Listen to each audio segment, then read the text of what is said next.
Book 1. Chapter 1. A long-expected party. When Mr. Bilbo Baggins of Bag End announced that he would shortly be celebrating his 111st birthday with a party of special magnificence, there was much talk and excitement in Hobbiton. Bilbo was very rich and very peculiar, and had been the wonder of the Shire for 60 years, ever since his remarkable disappearance and unexpected return. The riches he had brought back from his travels had now become a local legend, and it was popularly believed, whatever the old folk might say, that the hill at Bag End was full of tunnels stuffed with treasure. And if that was not enough for fame, there was also his prolonged vigour to marvel at. Time wore on, but it seemed to have little effect on Mr. Baggins. At 90, he was much the same as at 50. At 99, they began to call him well preserved, but unchanged would have been nearer the mark. There were some that shook their heads and thought this was too much of a good thing. It seemed unfair that anyone should possess, apparently, perpetual youth as well as, reputedly, inexhaustible wealth. "It will have to be paid for," they said. "It isn't natural, and trouble will come of it." But so far trouble had not come, and as Mr. Baggins was generous with his money, most people were willing to forgive him his oddities and his good fortune. He remained on visiting terms with his relatives, except, of course, the Sackville Bagginses, and he had many devoted admirers among the hobbits of poor and unimportant families. But he had no close friends until some of his younger cousins began to grow up. The eldest of these, and Bilbo's favourite, was young Frodo Baggins. When Bilbo was 99, he adopted Frodo as his heir, and brought him to live at Bag End, and the hopes of the Sackville Bagginses were finally dashed. Bilbo and Frodo happened to have the same birthday, September the 22nd.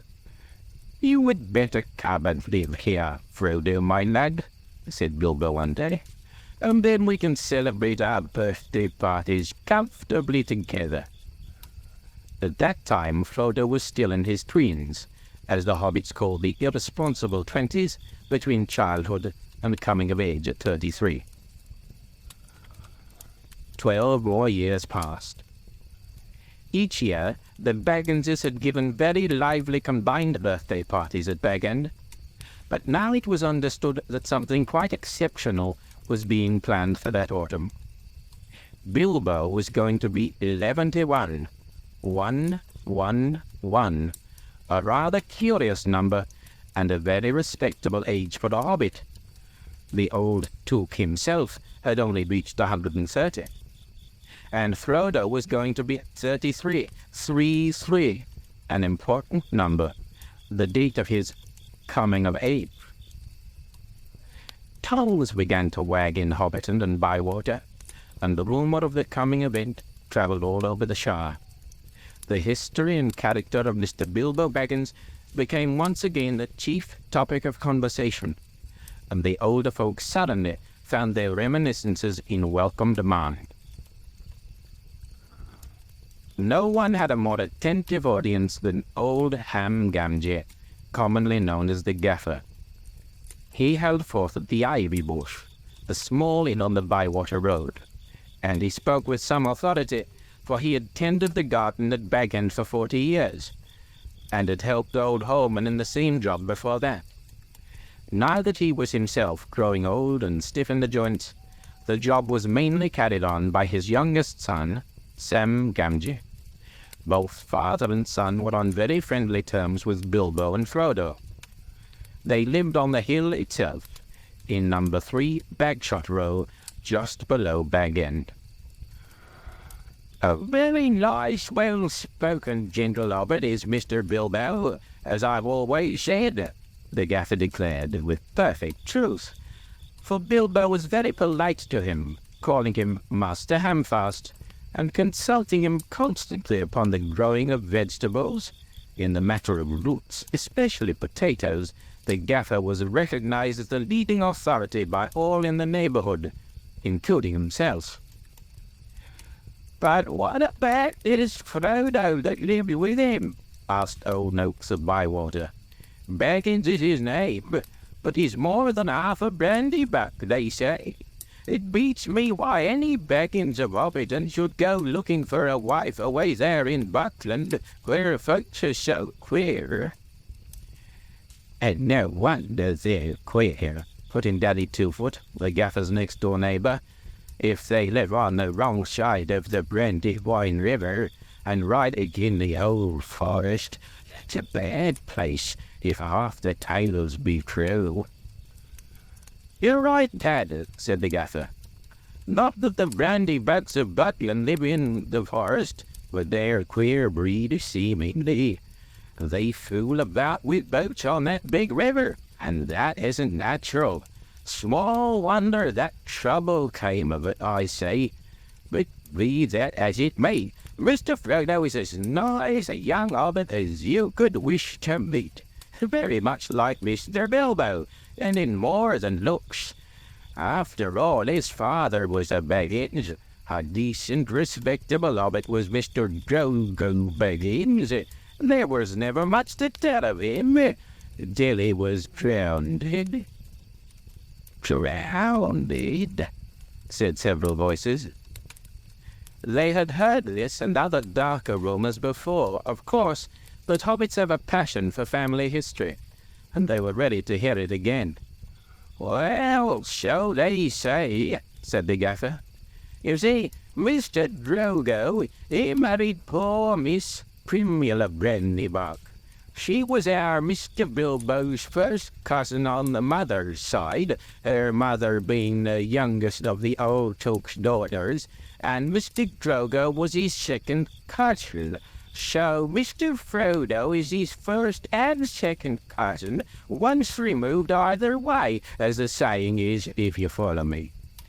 And Mr. Drogo was staying at Brandy Hall with his father-in-law, old Master Gorbadoc, as he often did after his marriage, him being partial to his victuals, and old Gorbadoc keeping a mighty generous table.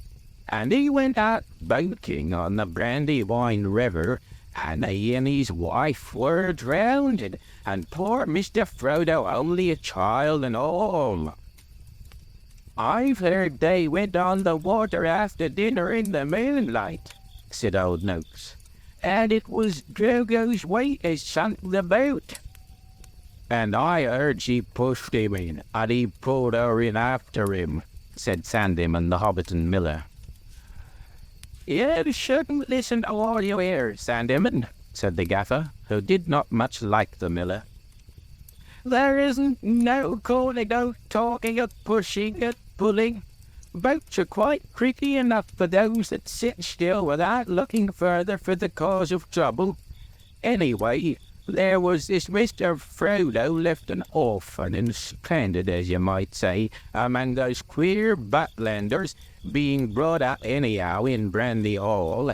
A regular warren by all accounts. Old Master Gorbadoc never had fewer than a couple of 100 relations in the place. Mr. Bilbo never did a kinder deed than when he brought the lad back to live among decent folk. And I reckon it was a nasty knock for those Sackville Bagginses. They thought they were going to get Bag-End that time when he went off and was thought to be dead. And then he comes back and orders them off, and he goes on living and never looking a day older, bless him.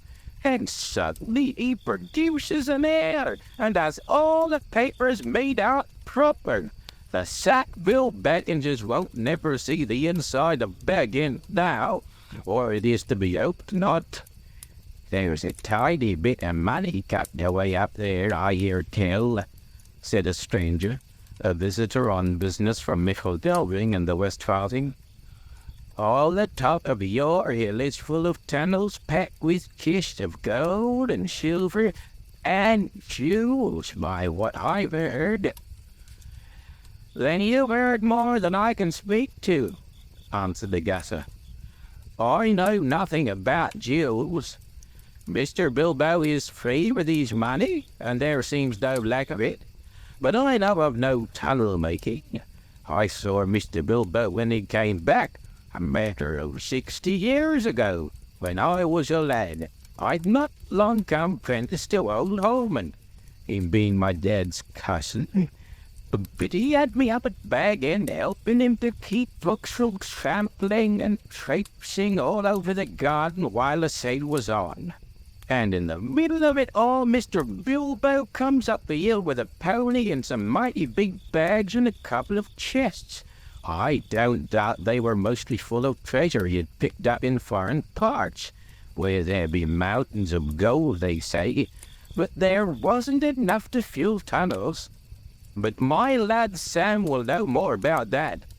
He's in and out of Bag End, crazy about stories of the old days he is, and he listens to all Mr. Bilbo's tales. Mr. Bilbo has learned him his letters, meaning no harm, mark you, and I hope no harm will come of it. 'Elves and dragons,' I says to him. 'Cabbages and potatoes are better for me and you. Don't go getting mixed up in the business of your betters, or you'll land in trouble too big for you,' I says to him. And I might say it to others," he added with a look at the stranger and the miller. But the gaffer didn't convince his audience. The legend of Bilbo's wealth was now too firmly fixed in the minds of the younger generation of hobbits. "Ah, but he has likely enough been adding to what he brought at first," argued the miller, voicing common opinion. "He's off and away from home, and look at the outlandish folk that visit him. Dwarves coming at night, and that old wandering conjurer Gandalf and all. You can say what you like, Gaffer, but Bag End's a queer place, and its folk are queerer."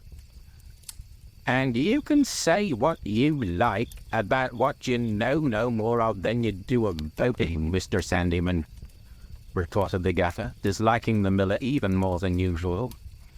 "If that's being queer, then we can do with a bit more queerness in these parts.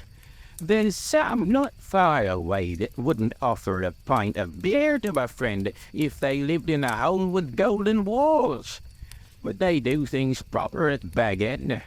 Our Sam says that everyone's going to be invited to the party, and there's going to be presents, mark you, presents for all, this very month as is." That very month was September, and as fine as you could ask. A day or two later, a rumour, probably started by the knowledgeable Sam, was spread about that there were going to be fireworks. Fireworks, what is more, such as had not been seen in the Shire for nigh on a century. Not indeed since the old Took died. Days passed, and the day grew nearer. An odd-looking wagon laden with odd-looking packages rolled into Hobbiton one evening and toiled up the hill to Bag End. The startled hobbits peered out of lamplit doors to gape at it. It was driven by outlandish folk, singing strange songs, dwarfs with long beards and deep hoods. A few of them remained at Bag End. At the end of the second week in September, a cart came in through Bywater from the direction of Brandywine Bridge in broad daylight. An old man was driving it all alone. He wore a tall, pointed blue hat, a long red cloak, and a silver scarf. He had a long white beard and bushy eyebrows that stuck out beyond the brim of his hat. Small hobbit children ran after the cart all through Hobbiton and right up the hill. It had a cargo of fireworks, as they rightly guessed. At Bilbo's front door the old man began to unload. There were great bundles of fireworks of all sorts and shapes, each labelled with a large red Fëanorian G and the Elfrune G. That was Gandalf's mark, of course, and the old man was Gandalf the Wizard, whose fame in the Shire was due mainly to his skill with fires, smokes, and lights. His real business was far more difficult and dangerous, but the Shire folk knew nothing about it. To them he was just one of the attractions at the party. Hence the excitement of the Hobbit children. "Chief again!" they shouted, and the old man smiled. They knew him by sight, though he only appeared in Hobbiton occasionally, and never stopped long. But neither they nor any but the oldest of their elders had seen one of his firework displays. They now belonged to a legendary past. When the old man, helped by Bilbo and some dwarves, had finished unloading, Bilbo gave a few pennies away, but not a single squib or cracker was forthcoming, to the disappointment of the onlookers. "Run away now," said Gandalf. "You will get plenty when the time comes." Then he disappeared inside with Bilbo, and the door was shut. The young hobbit stared at the door in vain for a while, and then made off, fearing that the day of the party would never come. Inside Bag End, Bilbo and Gandalf were sitting at the open window of the small room looking out west onto the garden. The late afternoon was bright and peaceful. The flowers glowed red and golden, snapdragons and sunflowers, and nasturtiums trailing all over the turf walls and peeping in at the round windows. "How bright your garden looks," said Gandalf. "Yes," said Bilbo. "I am very fond indeed of it, and of all the dear old Shire, but I think I need a holiday." "You mean to go on with your plan, then?" "I do. I made up my mind months ago, and I haven't changed it." "Very well. It is no good saying any more. Stick to your plan, your whole plan, mind. And I hope it will turn out for the best, for you and for all of us." "I hope so. Anyway, I mean to enjoy myself on Thursday and have my little joke." "Who will laugh, I wonder?" said Gandalf, shaking his head. "We shall see," said Bilbo. The next day, more carts rolled up the hill, and still more carts. There might have been some grumbling about dealing locally, but that very week orders began to pour out of Bag End for every kind of provision, commodity, or luxury that could be obtained in Hobbiton or Bywater or anywhere in the neighborhood. People became enthusiastic, and they began to tick off the days on the calendar, and they watched eagerly for the postman, hoping for invitations. Before long, the invitations began pouring out, and the Hobbiton post office was blocked, and the Bywater post office was snowed under, and voluntary assistant postmen were called for. There was a constant stream of them going up the hill, carrying hundreds of polite variations on "Thank you, I shall certainly come." A notice appeared on the gate at Bag End: "No admittance except on party business." Even those who had, or pretended to have party business, were seldom allowed inside. Bilbo was busy, writing invitations, ticking off answers, packing up presents, and making some private preparations of his own. From the time of Gandalf's arrival, he remained hidden from view. One morning, the hobbits woke to find the large field, south of Bilbo's front door, covered with ropes and poles for tents and provisions. A special entrance was cut into the bank leading to the road, and wide steps and a large white gate were built there. The 3 hobbit families of Bagshot Row, adjoining the field, were intensely interested and generally envied. Old Gaffer Gamgee stopped even pretending to work in his garden. The tents began to go up. There was a specially large pavilion, so big that the tree that grew in the field was right inside it, and stood proudly near one end at the head of the chief table. Lanterns were hung on all its branches. More promising still, to the hobbit's mind, An enormous open-air kitchen was erected in the north corner of the field. A draft of cooks from every inn and eating house for miles around arrived to supplement the dwarves and other folks that were quartered at Bag End.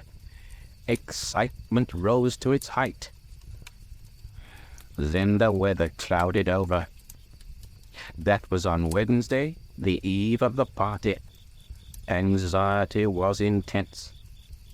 Then Thursday, September the 22nd, actually dawned. The sun got up, the clouds vanished, flags were unfurled, and the fun began. Bilbo Baggins called it a party, but it was really a variety of entertainments rolled into one. Practically everybody living near was invited. A very few were overlooked by accident, but as they turned up all the same, that didn't matter. Many people from other parts of the Shire were also asked, and there were even a few from outside the borders. Bilbo met the guests and additions at the new White Gate in person. He gave away presents to all and sundry. The latter were those who went out again by a back way and came in again by the gate. Hobbits give presents to other people on their own birthdays. Not very expensive ones as a rule, and not so lavishly as on this occasion, but it was not a bad system. Actually, in Hobbiton and Bywater, every day in the year was somebody's birthday, so that every hobbit in those parts had a fair chance of at least one present at least once a week. But they never got tired of them. On this occasion, the presents were unusually good. The hobbit children were so excited that for a while they almost forgot about eating. There were toys the like of which they had never seen before, all beautiful and some obviously magical. Many of them had indeed been ordered a year before, and had come all the way from the mountain and from Dale, and were a real dwarf make. When every guest had been welcomed, and was finally inside the gate, there were songs, dances, music, games, and, of course, food and drink. There were 3 official meals: lunch, tea, and dinner, or supper. But lunch and tea were marked chiefly by the fact that at those times all the guests were sitting down and eating together.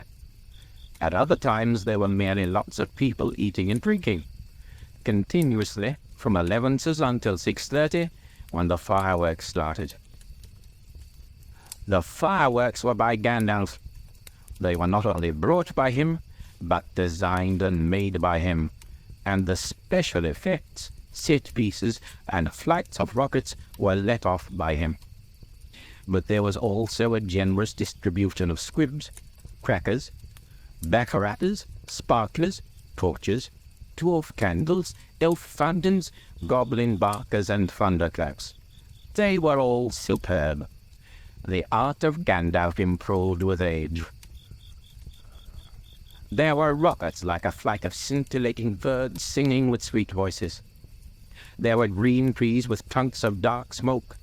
Their leaves opened like a whole spring unfolding in a moment, and their shining branches dropped glowing flowers down upon the astonished hobbits, disappearing with a sweet scent just before they touched their upturned faces. There were fountains of butterflies that flew glittering into the trees. There were pillars of colored fires that rose and turned into eagles or sailing ships, or a phalanx of flying swans. There was a red thunderstorm and a shower of yellow rain. There was a forest of silver spears that sprang suddenly into the air with a yell like an embattled army, and came down again into the water with a hiss like 100 hot snakes. And there was also one last surprise, in honor of Bilbo, and it startled the hobbits exceedingly, as Gandalf intended. The lights went out. A great smoke went up. It shaped itself like a mountain seen in the distance, and began to glow at the summit. It spouted green and scarlet flames. Out flew a red golden dragon, not life-size, but terribly lifelike. Fire came from his jaws, his eyes glared down, There was a roar, and he whizzed 3 times over the heads of the crowd. They all ducked, and many fell flat on their faces. The dragon passed like an express train, turned a somersault, and burst over Bywater with a deafening explosion. "That is the signal for supper," said Bilbo. The pain and alarm vanished at once, and the prostrate hobbits leapt to their feet. There was a splendid supper for everyone, that is, except those invited to the special family dinner party. This was held in the great pavilion with the tree. The invitations were limited to 12 dozen, a number also called by the hobbits wondrous, though the word was not considered proper to use of people. And the guests were selected from all the families to which Bilbo and Frodo were related, with the addition of a few special unrelated friends, such as Gandalf. Many young hobbits were included, and present by parental permission, for hobbits were easy-going with their children in the matter of sitting up late, especially when there was a chance of getting them a free meal. Bringing up young hobbits took a lot of provender. There were many Bagginses and Boffins, and also many Tooks and Brandybugs. There were various Grubs, relations of Bilbo Baggins' grandmother, and various Chubbs, connections of his Took grandfather, and a selection of Burrowses, Bulgers, Bracegirdles, Brockhouses, Goodbodies, Hornblowers, and Proudfoots. Some of these were only very distantly connected with Bilbo, and some had hardly ever been in Hobbiton before, as they lived in remote corners of the Shire. The Sackville Bagginses were not forgotten. Otho and his wife Lobelia were present. They disliked Bilbo and detested Frodo, but so magnificent was the invitation card, written in golden ink, that they had felt it was impossible to refuse. Besides, their cousin, Bilbo, had been specializing in food for many years, and his table had a high reputation. All the 144 guests expected a pleasant feast, though they rather dreaded the after-dinner speech of their host, an inevitable item. He was liable to drag in bits of what he called poetry, and sometimes, after a glass or two, would allude to the absurd adventures of his mysterious journey. The guests were not disappointed. They had a very pleasant feast, in fact an engrossing entertainment, rich, abundant, varied, and prolonged. The purchase of provisions fell almost to nothing throughout the district in the ensuing weeks, but as Bilbo's catering had depleted the stocks of most of the stores, cellars and warehouses for miles around, that didn't matter much. After the feast, more or less, came the speech. Most of the company were, however, now in a tolerant mood, at that delightful stage which they called filling up the corners. They were sipping their favourite drinks, and nibbling at their favourite dainties, and their fears were forgotten. They were prepared to listen to anything, and to cheer at every full stop. "My dear people," began Bilbo, rising in his place. "Hear, hear, hear," they shouted, and kept on repeating it in chorus, seeming reluctant to follow their own advice. Bilbo left his place and went and stood on a chair under the illuminated tree. The light of the lanterns fell on his beaming face. The golden buttons shone on his embroidered silk waistcoat. They could all see him standing, waving one hand in the air. The other was in his trouser pocket. "My dear Bagginses and Boffins," he began again, "and my dear Tooks and Brandybugs and Grubs and Chubbs and Burrowses and Hornblowers and Bulgers, Bracegirdles, Goodbodies, Brockhouses, and Proudfoots." "Proud feet!" shouted an elderly hobbit from the back of the pavilion. His name, of course, was Proudfoot, and well merited. His feet were large, exceptionally furry, and both were on the table. "Proudfoots," repeated Bilbo. "Also my good Sackville Bagginses that I welcome back at last to begging. Today is my 111th birthday. I am 11 today.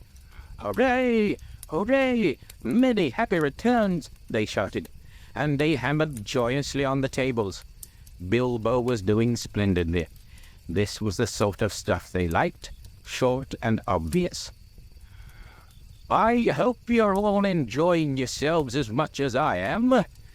Deafening cheers, cries of "yes" and "no," noises of trumpets and horns, pipes and flutes, and other musical instruments. There were, as has been said, many young hobbits present. Hundreds of musical crackers had been pulled. Most of them bore the mark Dale on them, which did not convey much to most of the hobbits, but they all agreed they were marvelous crackers. They contained instruments, small, but of perfect make and enchanting tones. Indeed, in one corner some of the young Tooks and Brandybucks, supposing Uncle Bilbo to have finished, since he had plainly said all that was necessary, now got up an impromptu orchestra and began a merry dance tune. Master Everard Took and Miss Melilot Brandybuck got on the table, and with bells in their hands began to dance the Springle Ring, a pretty dance, but rather vigorous. But Bilbo had not finished. Seizing a horn from a youngster nearby, he blew 3 loud hoots. The noise subsided. "I shall not keep you long," he cried. Cheers from all the assembly. "I have called you all together for a purpose." Something in the way that he said this made an impression. There was almost silence, and 1 or 2 of the Dukes pricked up their ears. "Indeed, for 3 purposes. First of all, to tell you that I am immensely fond of you all, and that 11 years is too short a time to live among such excellent and admirable hobbits." Tremendous outburst of approval. "I don't know half of you half as well as I should like, and I like less than half of you half as well as you deserve." This was unexpected and rather difficult. There was some scattered clapping, but most of them were trying to work it out and see if it came to a compliment. "Secondly, to celebrate my birthday." Cheers again. "I should say our birthday, for it is, of course, also the birthday of my heir and nephew, Frodo. He comes of age and into his inheritance today." Some perfunctory clapping by the elders, and some loud shouts of "Frodo! Frodo! Jolly old Frodo!" from the juniors. The Sackville Bagginses scowled, and wondered what was meant by "coming into his inheritance." "Together we score 144. Your numbers were chosen to fit this remarkable total. 1 gross, if I may use the expression." No cheers. This was ridiculous. Many of the guests, and especially the Sackville Bagginses, were insulted, feeling sure they had only been asked to fill up the required number like goods in a package. 1 gross, indeed, a vulgar expression. It is also, if I may be allowed to refer to ancient history, the anniversary of my arrival by barrel at Esgaroth on the Long Lake, though the fact that it was my birthday slipped my memory on that occasion. I was only 51 then, and birthdays didn't seem so important. The banquet was very splendid, however, though I had a bad cold at the time, I remember, and could only say, "Thank you very much." I now repeat it more correctly. "Thank you very much for coming to my little party." Obstinate silence. They all feared that a song or some poetry was now imminent, and they were getting bored. Why couldn't he stop talking and let them drink his health? But Bilbo did not think or decide. He paused for a moment. "Thirdly and finally," he said, "I wish to make an announcement." He spoke this last word so loudly and subtly that everyone sat up who still could. "I regret to announce that, though, as I said, 11 years is far too short a time to spend among you. This is the end. I am going. I am leaving now. Goodbye." He stepped down and vanished. There was a blinding flash of light, and the guests all blinked. When they opened their eyes, Bilbo was nowhere to be seen. 144 flabbergasted hobbits sat back speechless. Old Odo Proudfoot removed his feet from the table and stamped.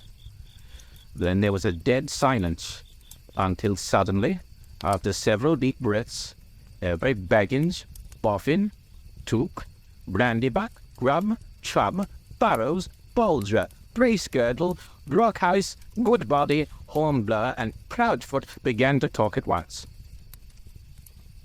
It was generally agreed that the joke was in very bad taste, that more food and drink were needed to cure the guests of shock and annoyance. "He's mad, I always said so," was probably the most popular comment. Even the Tooks, with a few exceptions, thought Bilbo's behavior was absurd. For the moment, most of them took it for granted that his disappearance was nothing more than a ridiculous prank. But old Rory Brandybuck was not so sure. Neither age nor an enormous dinner had clouded his wits, and he said to his daughter-in-law, Esmeralda, "There's something fishy in this, my dear. I believe that mad Baggins is off again. Silly old fool. But why worry? He hasn't taken the victuals with him." He called loudly to Frodo to send the wine round again. Frodo was the only one present who had said nothing.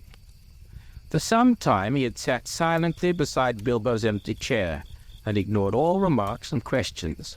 He had enjoyed the joke, of course, even though he had been in the know. He had difficulty in keeping from laughter at the indignant surprise of the guests, but at the same time he felt deeply troubled. He realized suddenly that he loved the old hobbit dearly. Most of the guests went on eating and drinking and discussing Bilbo Baggins's oddities, past and present, but the Sackville Bagginses had already departed in wrath. Frodo didn't want to have any more to do with the party. He gave orders for more wine to be served. Then he got up and drained his own glass silently to the health of Bilbo, and slipped out of the pavilion. As for Bilbo Baggins, even while he was making his speech, he had been fingering the golden ring in his pocket, his magic ring that he had kept secret for so many years. As he stepped down, he slipped it on his finger, and he was never seen by any hobbit in Hobbiton again. He walked briskly back to his hole, and stood for a moment listening with a smile to the din in the pavilion and to the sounds of merrymaking in other parts of the field. Then he went in. He took off his party clothes, folded up and wrapped in tissue paper his embroidered silk waistcoat, and put it away. Then he put on quickly some old untidy garments, and fastened round his waist a worn leather belt. On it he hung a short sword in a battered black leather scabbard. From a locked drawer, smelling of mothballs, he took out an old cloak and hood.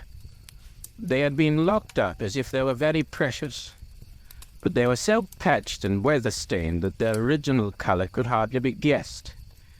It might have been dark green. They were rather too large for him. He then went into his study, and from a large strong-box took out a bundle wrapped in old cloths, and a leather-bound manuscript, and also a large, bulky envelope. The book and bundle he stuffed into the top of a heavy bag that was standing there, already nearly full. Into the envelope he slipped his golden ring and its fine chain, and then sealed it and addressed it to Frodo. At first he put it on the mantelpiece, but suddenly he removed it and stuck it in his pocket. At that moment the door opened and Gandalf came quickly in. "Hello," said Bilbo. "I wondered if you'd turn up." "I'm glad to find you visible," replied the wizard, sitting down in a chair. "I wanted to catch you and have a few final words. I suppose you feel that everything has gone off splendidly and according to plan?" "Yes, I do," said Bilbo. "Though that flash was surprising.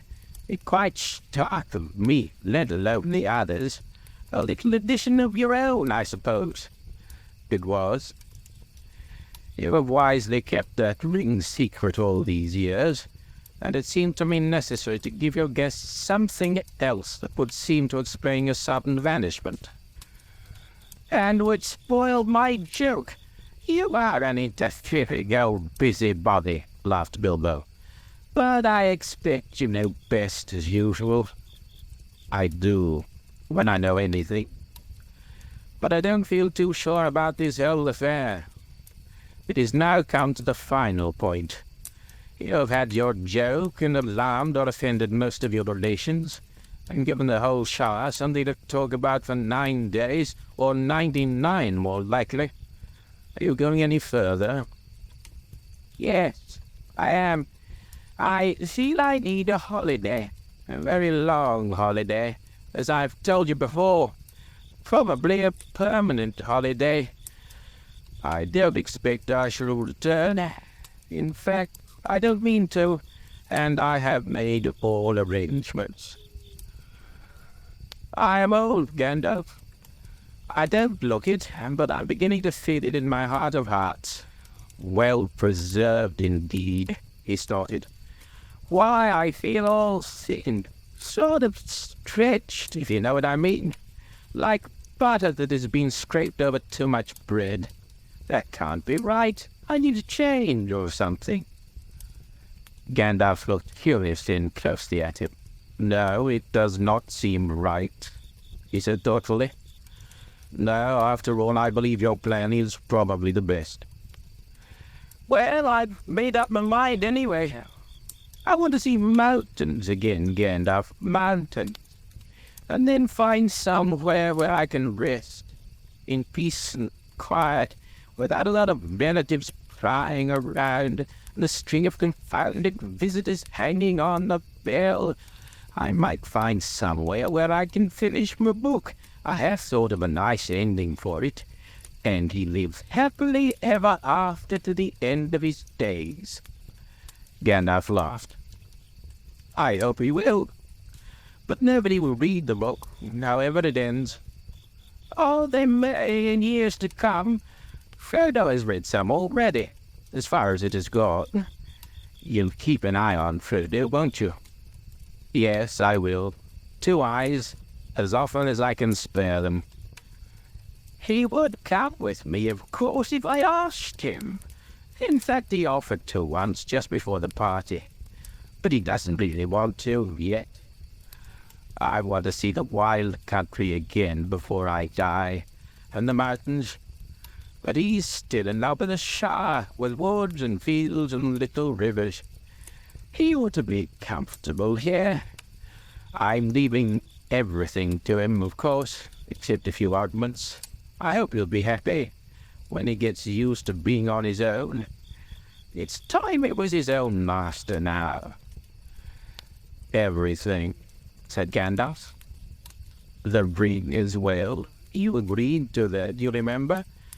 "Well, yes, I suppose so," stammered Bilbo. "Where is it?" "In an envelope, if you must know," said Bilbo impatiently. "There, on the mantelpiece. Well, no, here it is in my pocket." He hesitated. "Isn't that odd now?" he said softly to himself.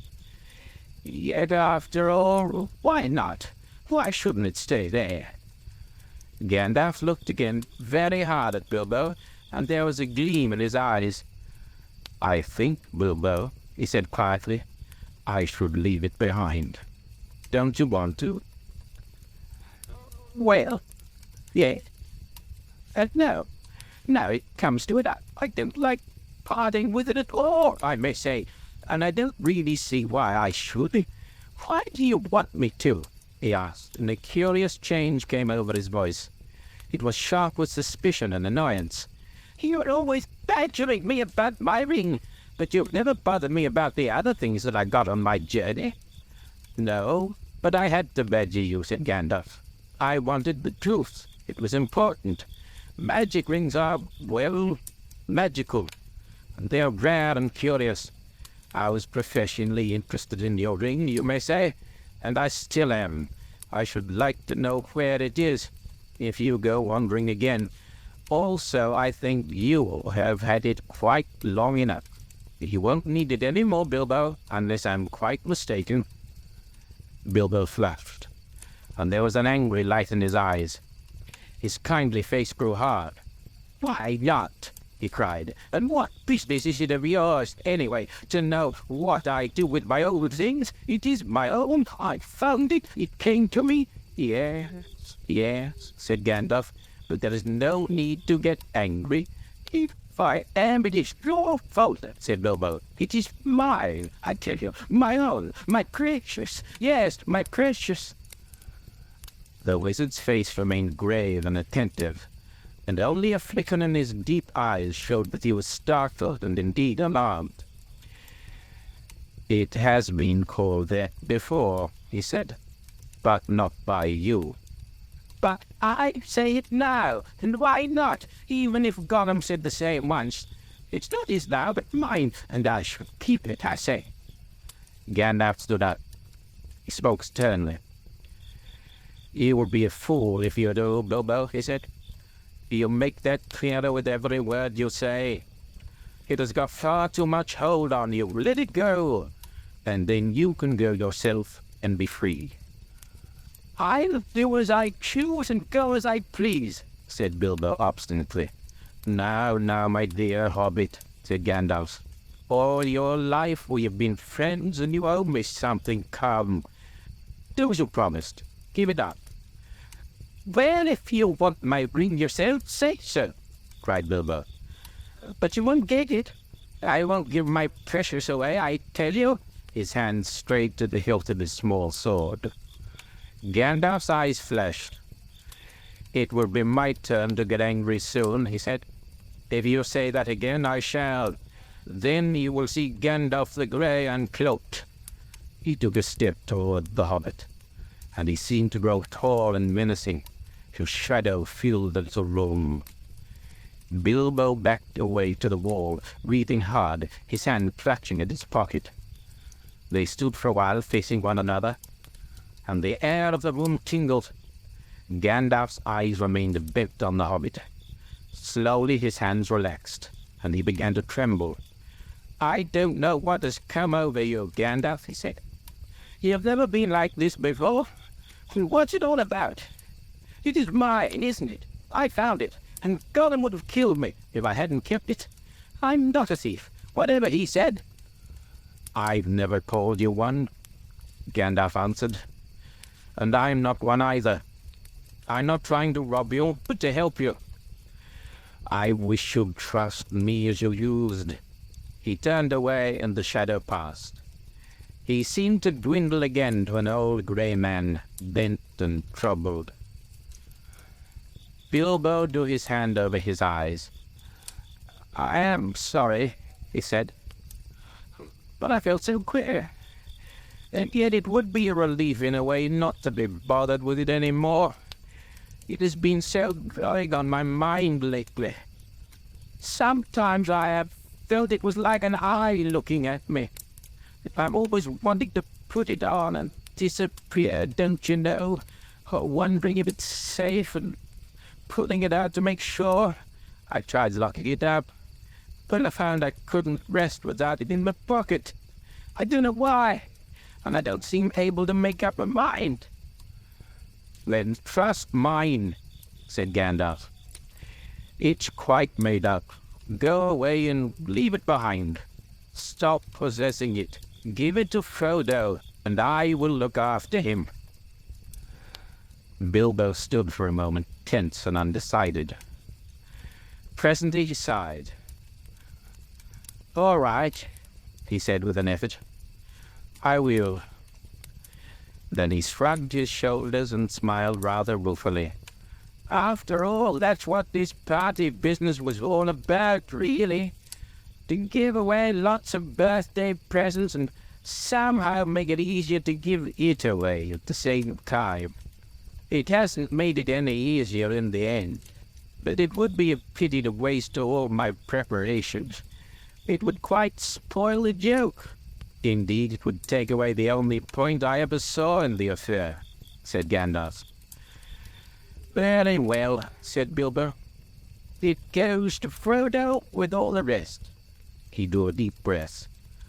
"But now I really must be starting, or somebody else will catch me.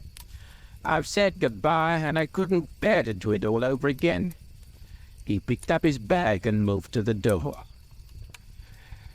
"You have still got the ring in your pocket," said the wizard. "Well, so I have," cried Bilbo. "And my will and all the other documents, too. You'd better take it and deliver it for me. That will be safest." "No, don't give the ring to me," said Gandalf. "Put it on the mantelpiece. It will be safe enough there till Frodo comes. I shall wait for him."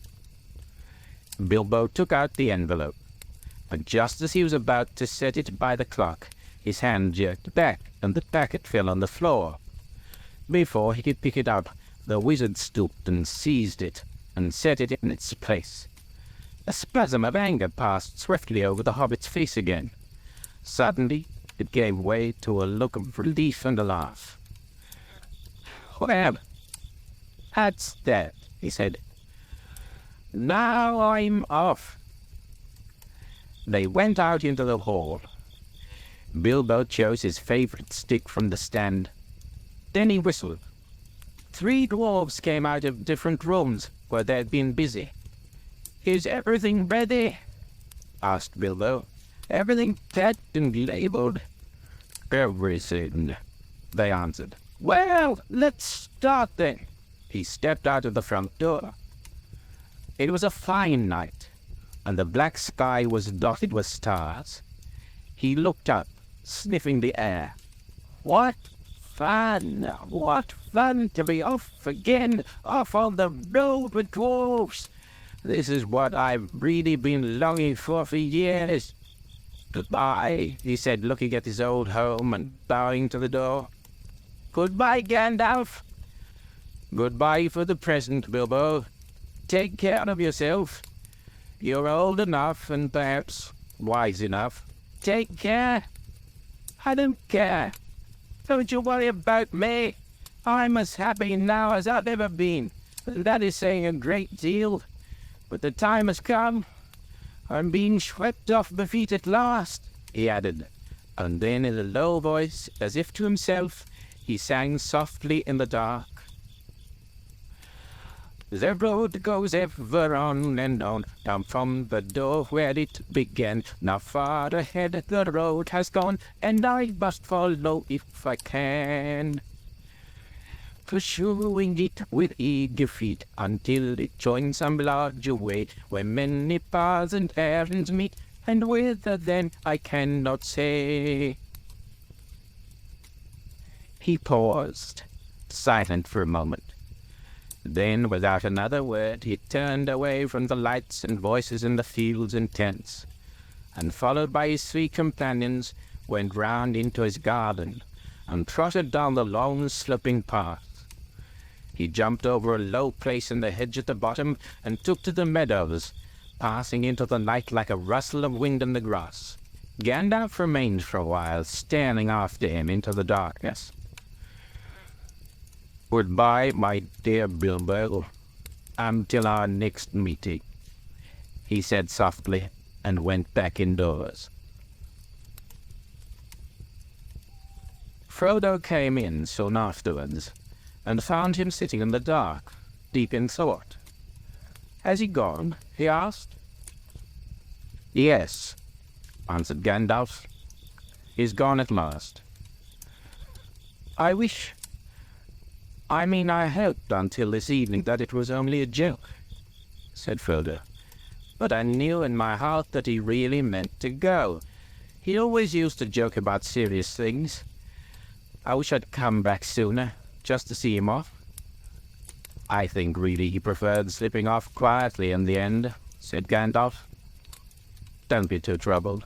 He'll be all right. No. He left a packet for you. There it is." Frodo took the envelope from the mantelpiece and glanced at it, but did not open it. "You'll find his will and all the other documents in there, I think," said the wizard. "You are the master of Bag End now, and also, I fancy, you'll find the golden ring." "The ring!"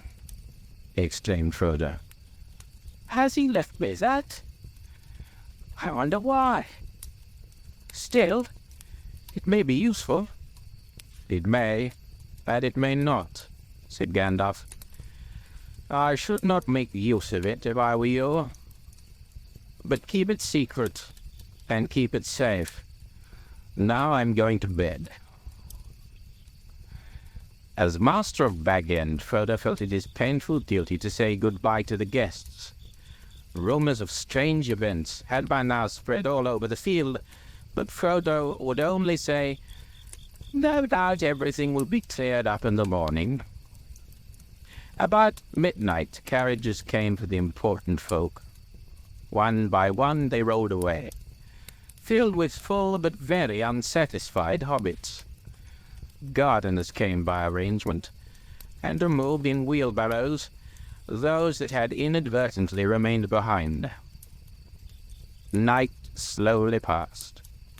The sun rose. The hobbits rose rather later. Morning went on.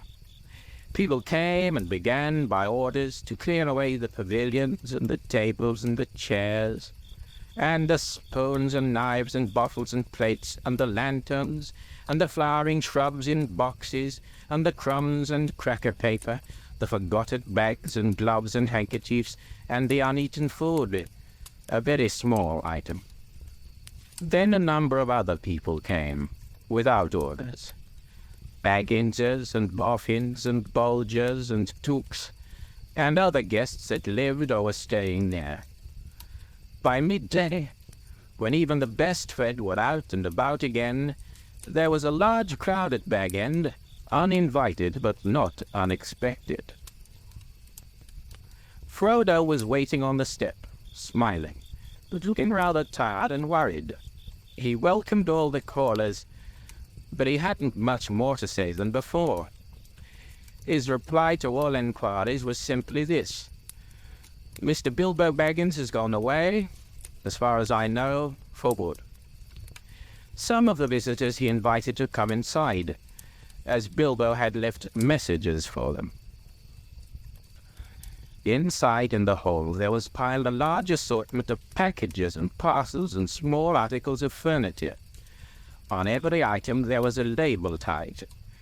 There were several labels of this sort: "For Adelard Took," "For his very own," "From Bilbo," on an umbrella. Adelard had carried off many unlabeled ones. "For Dora Baggins, in memory of a long correspondence, with love from Bilbo," on a large waste paper basket. Dora was Drogo's sister, and eldest surviving female relative of Bilbo and Frodo. She was 99, and had written reams of good advice for more than half a century. "For Milo Burrows, hoping it would be useful, from B.B., on a gold pen and ink bottle. Milo never answered letters." "For Angelica's use, from Uncle Bilbo, on a round convex mirror." She was a young Baggins, and too obviously considered her face shapely. "For the collection of Hugo Bracegirdle, from a contributor on an empty bookcase. Hugo was a great borrower of books, and worse than usual at returning them.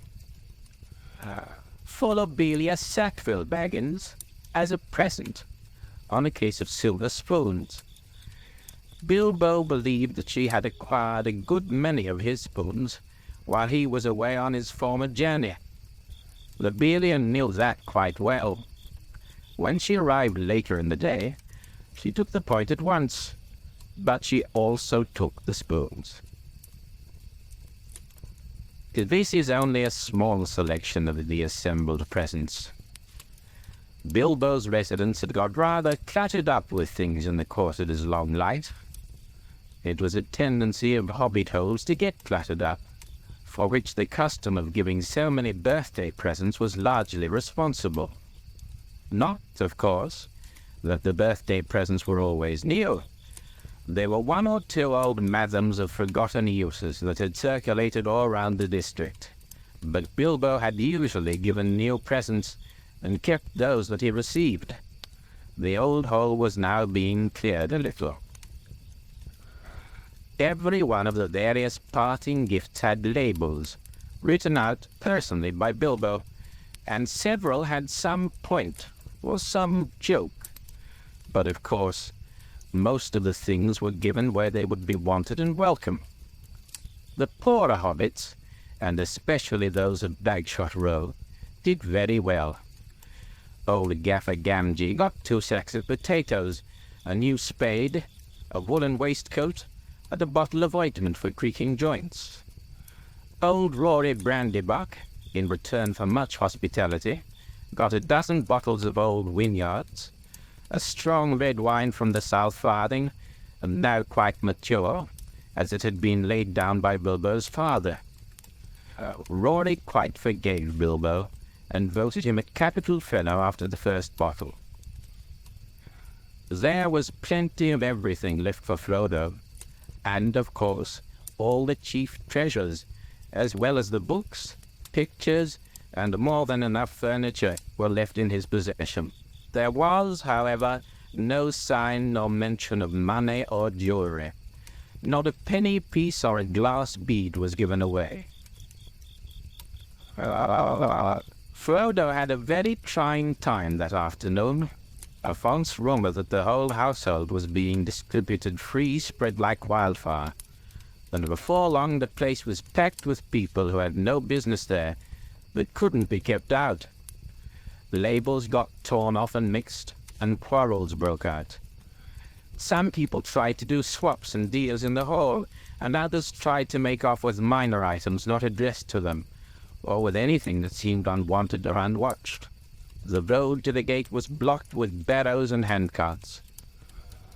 In the middle of the commotion, the Sackville Bagginses arrived. Frodo had retired for a while and left his friend Merry Brandybuck to keep an eye on things. When also loudly demanded to see Frodo, Merry bowed politely. "He is indisposed," he said. "He is resting." "Hiding, you mean," said Lobelia. "Anyway, we want to see him, and we mean to see him. Just go and tell him so." Merry left them a long while in the hall, and they had time to discover their parting gift of spoons. It did not improve their tempers. Eventually they were shown into the study. Frodo was sitting at a table with a lot of papers in front of him. He looked indisposed, to see the Sackville Bagginses at any rate, and he stood up, fidgeting with something in his pocket. But he spoke quite politely. The Sackville Bagginses were rather offensive. They began by offering him bad bargain prices, as between friends, for various valuable and unlabeled things. When Frodo replied that only the things specially directed by Bilbo were being given away, they said the whole affair was very fishy. "Only one thing is clear to me," said Otho, "and that is that you were doing exceedingly well out of it. I insist on seeing the will." Otho would have been Bilbo's heir, but for the adoption of Frodo. He read the will carefully and snorted.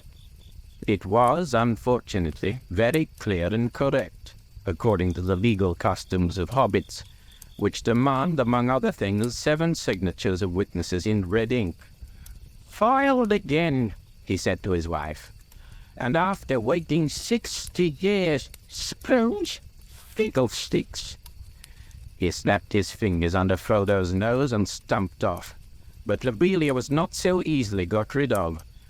A little later Frodo came out of the study to see how things were going on, and found her still about the place, investigating nooks and corners and tapping the floors. He escorted her firmly off the premises, after he had relieved her of several small but rather valuable articles that had somehow fallen inside her umbrella. Her face looked as if she was in the throes of thinking out a really crushing parting remark, but all she found to say, turning round on the step, was, "You live to regret it, young fellow. Why didn't you go too? You don't belong here. You're no Baggins. You're a Brandybuck." "Did you hear that, Mary? That was an insult, if you like," said Frodo as he shut the door on her. "It was a compliment," said Mary Brandybuck. "And so, of course, not true." Then they went round the hole, and evicted 3 young hobbits, 2 boffins and a bolger, who were knocking holes in the walls of one of the cellars. Frodo also had a tussle with young Sancho Proudfoot, old Odo Proudfoot's grandson, who had begun an excavation in the larger pantry, where he thought there was an echo. The legend of Bilbo's gold excited both curiosity and hope, for legendary gold, mysteriously obtained, if not positively ill-gotten, is, as everyone knows, anyone's for the finding, unless the search is interrupted. When he'd overcome Sancho and pushed him out, Frodo collapsed on a chair in the hole. "It's time to close the shop, Mary," he said. "Lock the door, and don't open it to anyone today, not even if they bring a battering ram." Then he went to revive himself with a belated cup of tea. He'd hardly sat down when there came a soft knock at the front door. Lobelia again, most likely, he thought. She must have thought of something really nasty, and have come back again to say it. It can wait. He went on with his tea. The knock was repeated, much louder, but he took no notice. Suddenly the wizard's head appeared at the window. "If you don't let me in, Frodo, I shall blow your door right down your hole and out through the hill," he said. "My dear Gandalf, half a minute," cried Frodo, running out of the room to the door. Come in, come in. I thought it was Lobelia." "Then I forgive you. But I saw her some time ago, driving a pony trap toward Bywater with a face that would have curdled new milk.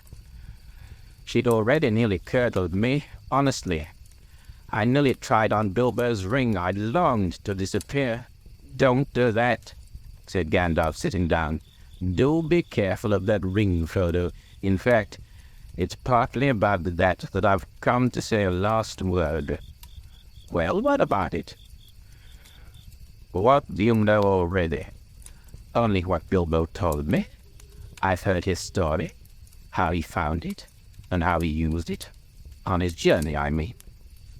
"Which story, I wonder?" said Gandalf. "Oh, not what he told the dwarves and put in his book," said Frodo.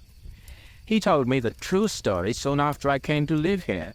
He said you had pestered him till he told you, so I had better know too."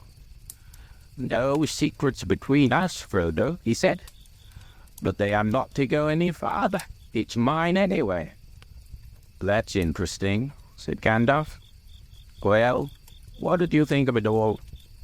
"If you mean inventing all that about a present, well, I thought the true story much more likely, but I couldn't see the point of altering it at all. It was very unlike Bilbo to do so anyway, and I thought it rather odd." "So did I. But odd things may happen to people that have such treasures, if they use them. Let it be a warning to you to be very careful with it.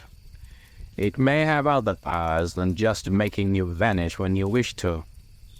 "I don't understand," said Frodo. "Neither do I. answered the wizard. "I've merely begun to wander about the ring, especially since last night. No need to worry, but if you take my advice, you will use it very seldom or not at all. At least I beg you not to use it in any way that will cause talk or rouse suspicion. I say again, keep it safe and keep it secret." "You are very mysterious. What are you afraid of?" "I'm not certain, so I will say no more. I may be able to tell you something when I come back. I'm going off at once, so this is goodbye for the present." He got up. "At once?" cried Frodo. "Why, I thought you were staying on for at least a week. I was looking forward to your help." "I didn't mean to, but I've had to change my mind. I may be away for a good while, but I'll come and see you again as soon as I can. Expect me when you see me. I shall slip in quietly. I shan't often be visiting the Shire openly again. I find that I have become rather unpopular. They say I am a nuisance and a disturber of the peace. Some people are actually accusing me of spiriting Bilbo away, or worse. If you want to know, there is supposed to be a plot between you and me to get hold of his wealth." "Some people," exclaimed Frodo. "You mean Otho and Lobelia? How abominable! I would give them Bag End and everything else if I could get Bilbo back and go off tramping in the country with him. I love the Shire, but I begin to wish, somehow, that I'd gone too. I wonder if I shall ever see him again." "So do I," said Gandalf. "And I wonder many other things. Goodbye now. Take care of yourself. Look after me, especially at unlikely times. Goodbye." Frodo saw him to the door. He gave a final wave of his hand and walked off at a surprising pace. But Frodo thought the old wizard looked unusually bent, almost as if he was carrying a great weight. The evening was closing in, and his cloaked figure quickly vanished into the twilight. Frodo did not see him again for a long time.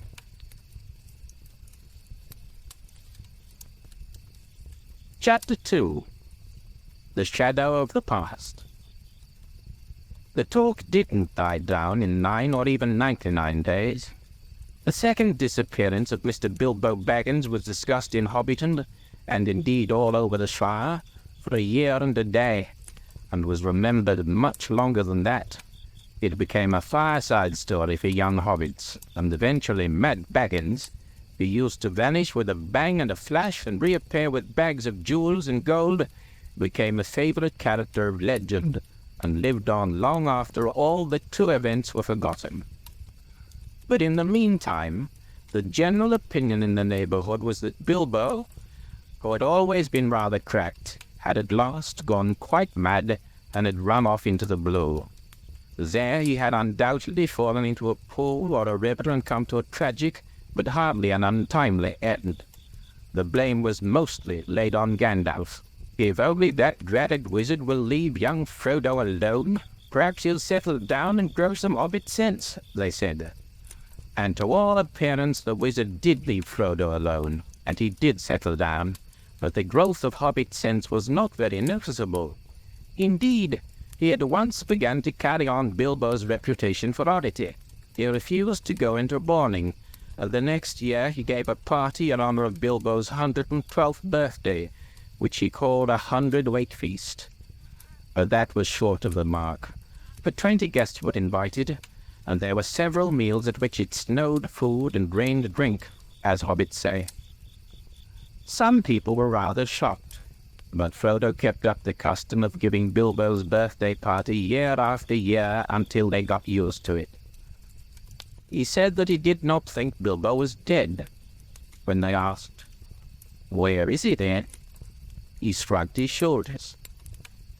He lived alone, as Bilbo had done, but he had a good many friends, especially among the younger hobbits, mostly descendants of the old Took, who had as children been fond of Bilbo and often in and out of Bag End.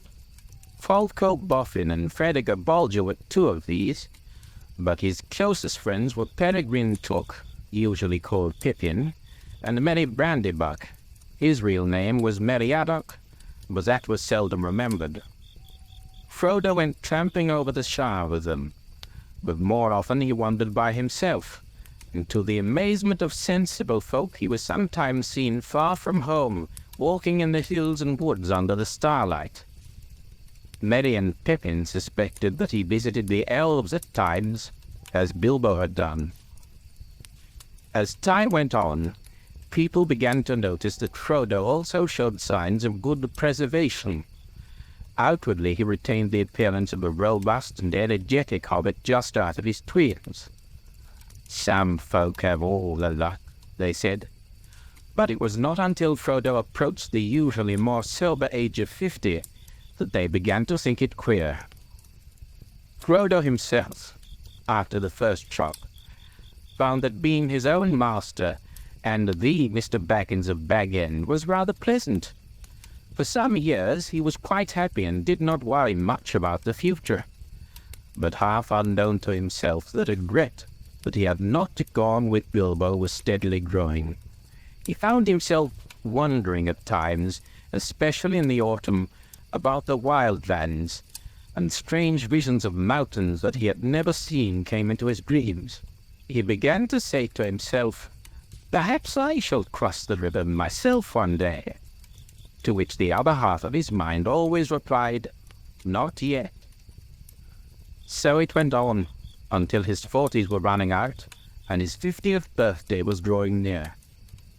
50 was a number that he felt was somehow significant, or ominous. It was at any rate at that age that adventure had suddenly befallen Bilbo. Frodo began to feel restless, and the old paths seemed too well trodden. He looked at maps, and wondered what lay beyond their edges. Maps made in the Shire showed mostly white spaces beyond its borders. He took to wandering further afield and more often by himself, and Merry and his other friends watched him anxiously. Often he was seen walking and talking with the strange wayfarers that began at this time to appear in the Shire. There were rumors of strange things happening in the world outside, and as Gandalf had not at that time appeared or sent any message for several years, Frodo gathered all the news he could. Elves, who seldom walked in the Shire, could now be seen passing westward through the woods in the evening, passing and not returning. But they were leaving Middle-earth and were no longer concerned with its troubles. There were, however, dwarves on the road, in unusual numbers. The ancient east-west road ran through the Shire to its end at the Grey Havens, and the dwarves had always used it on their way to their mines in the Blue Mountains. They were the hobbits' chief source of news from distant parts, if they wanted any. As a rule, dwarves said little and hobbits asked no more. But now Frodo often met strange dwarves of far countries, seeking refuge in the west. They were troubled, and some spoke in whispers of the enemy and of the land of Mordor. That name the hobbits only knew in legends of the dark past, like a shadow in the background of their memories, but it was ominous and disquieting. It seemed that the evil power in Mirkwood had been driven out by the White Council, only to reappear in greater strength in the old strongholds of Mordor. The Dark Tower had been rebuilt, it was said. From there the power was spreading far and wide, and away far east and south there were wars and growing fears. Orcs were multiplying again in the mountains. Trolls were abroad, no longer dull-witted, but cunning and armed with dreadful weapons. And there were murmured hints of creatures more terrible than all these, but they had no name. Little of all this, of course, reached the ears of ordinary hobbits, but even the deafest and most stay-at-home began to hear queer tales, and those whose business took them to the borders saw strange things. The conversation in the Green Dragon at Bywater, one evening in the spring of Frodo's 50th year, showed that even in the comfortable heart of the Shire rumours had been heard, though most hobbits still laughed at them. Sam Gamgee was sitting in one corner near the fire, and opposite him was Ted Sandeman, the miller's son, and there were various other rustic hobbits listening to their talk. "Queer things you do hear these days, to be sure," said Sam. "Ah," said Ted, "you do, if you listen. But I can hear fireside tales and children's stories at home if I want to." "No doubt you can," retorted Sam. "And I dare say there's more truth in some of them than you reckon. Who invented the stories anyway? Take dragons now." "No, thank ye," said Ted. "I won't. I heard tell of them when I was a youngster, but there's no call to believing them now. There's only one dragon in Bywater, and that's green," he said, getting a general laugh. "All right," said Sam, laughing with the rest. "But what about these tree men, these giants, as you might call them? They do say that one bigger than a tree was seen up away beyond the North Moors not long back. Who's they?" "My cousin Hal, for one. He works for Mr. Buffin at Overhill and goes up to the North Farthing for the hunting. He saw one." "Says he did, perhaps. Your Hal's always saying he's seen things, and maybe he sees things that ain't there." "But this one was as big as an elm tree, and walking 7 yards to a stride if it was an inch." "Then I bet it wasn't an inch. What he saw was an elm tree, as like as not." "But this one was walking, I tell you, and there ain't no elm tree on the North Moors." "Then Al can't have seen one," said Ted. There was some laughter and clapping. The audience seemed to think that Ted had scored a point. "All the same," said Sam, "you can't deny that others besides our Alphast have seen queer folk crossing the Shire. Crossing it, mind you. There are more that are turned back at the borders.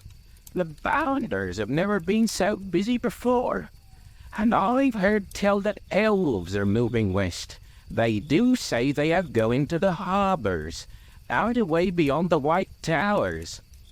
Sam waved his arm vaguely.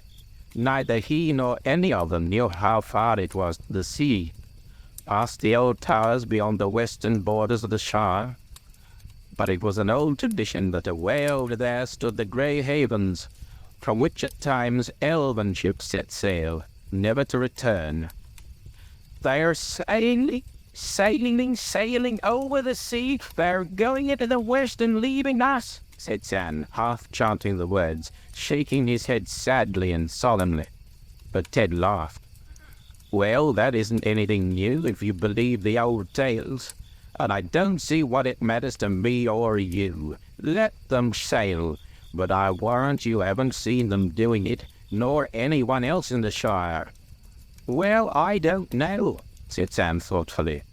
He believed he had once seen an elf in the woods, and still hoped to see more one day. Of all the legends that he had heard in his early years, such fragments of tales and half-remembered stories about the elves as the hobbits knew had always moved him most deeply. There are some, even in these parts, as now the fair folk can get news of them, he said. "There's Mr. Baggins now that I work for. He told me that they were sailing, and he knows a bit about elves. And old Mr. Bilbo knew more. Many's the talk I had with him when I was a little lad." "Ah, they're both cracked," said Ted. "Leastways old Bilbo was cracked, and Frodo's cracking. If that's where you get your news from, you'll never want for moonshine. Well, friends, I'm off home. You're a good elf." He drained his mug and went out noisily. Sam sat silent and said no more. He had a good deal to think about. For one thing, there was a lot to do up in the Bag End garden, and he would have a busy day tomorrow if the weather cleared. The grass was growing fast, but Sam had more on his mind than gardening. After a while he sighed and got up and went out. It was early April, and the sky was now clearing after the heavy rain. The sun was down, and a cool, pale evening was quietly fading into night. He walked home under the early stars through Hobbiton and up the hill, whistling softly and thoughtfully. It was just at this time that Gandalf reappeared after his long absence. For 3 years after the party he had been away. Then he paid Frodo a brief visit, and after taking a good look at him, he went off again. During the next year or two he had turned up fairly often, coming unexpectedly after dusk, and going off without warning before sunrise. He would not discuss his own business and journeys, and seemed chiefly interested in small news about Frodo's health and doings. Then suddenly his visits had ceased. It was over 9 years since Frodo had seen or heard of him, and he had begun to think that the wizard would never return, and had given up all interest in hobbits. But that evening, as Sam was walking home and twilight was fading, there came the once familiar tap on the study window. Frodo welcomed his old friend with surprise and great delight. They looked hard at one another. "Oh, well, said Gandalf. "You look the same as ever, Frodo." "So do you," Frodo replied. But secretly he thought that Gandalf looked older and more careworn. He pressed him for news of himself and of the wide world, and soon they were deep in talk, and they stayed up far into the night. Next morning, after a late breakfast, the wizard was sitting with Frodo by the open window of the study. A bright fire was on the hearth, the sun was warm, and the wind was in the south. Everything looked fresh, and the new green of spring was shimmering in the fields and on the tips of the trees' fingers. Gandalf was thinking of a spring nearly 80 years before, when Bilbo had run out of Bag End without a handkerchief. His hair was perhaps whiter than it had been then, and his beard and eyebrows were perhaps longer, and his face more lined with care and wisdom. But his eyes were as bright as ever, and he smoked and blew smoke rings with the same vigor and delight. He was smoking now in silence, but Frodo was sitting still, deep in thought. Even in the light of morning he felt the dark shadow of the tidings that Gandalf had brought. At last he broke the silence. "Last night you began to tell me strange things about my ring, Gandalf," he said. "And then you stopped, because you said that such matters were best left until daylight. Don't you think that you had better finish now? You say the ring is dangerous, far more dangerous than I guess. In what ways?" "In many ways," answered the wizard. "It is far more powerful than I ever dared to think at first. So powerful that in the end it would utterly overcome anyone of mortal race who possessed it. It would possess him. In Abregion, long ago, many elven rings were made, magic rings as you call them, and they were, of course, of various kinds, some more potent and some less. The lesser rings were only essays in the craft before it was full grown, and to the elven smiths they were but trifles, but still, to my mind, dangerous for mortals. But the great rings, the rings of power, they were perilous. A mortal, Frodo, who keeps one of the great rings, does not die, but he does not grow or obtain more life. He merely continues, until at last every minute is a weariness.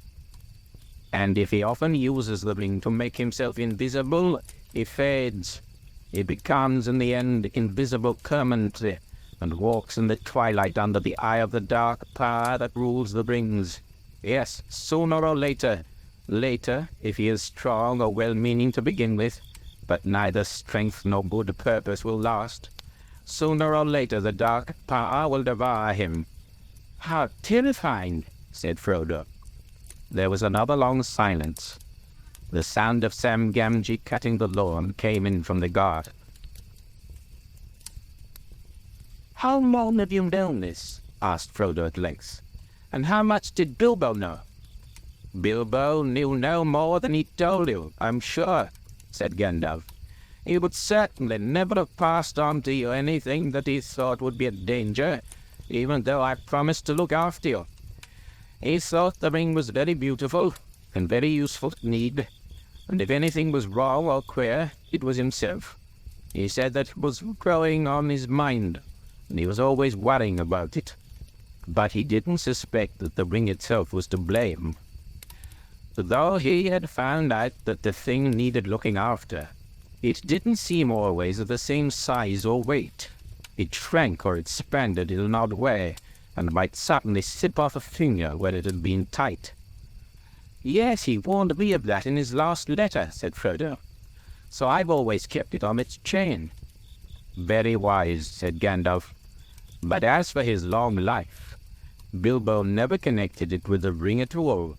He took all the credit for that to himself, and he was very proud of it. Though he was getting restless and uneasy, thin and stretched, he said, a sign that the ring was getting control."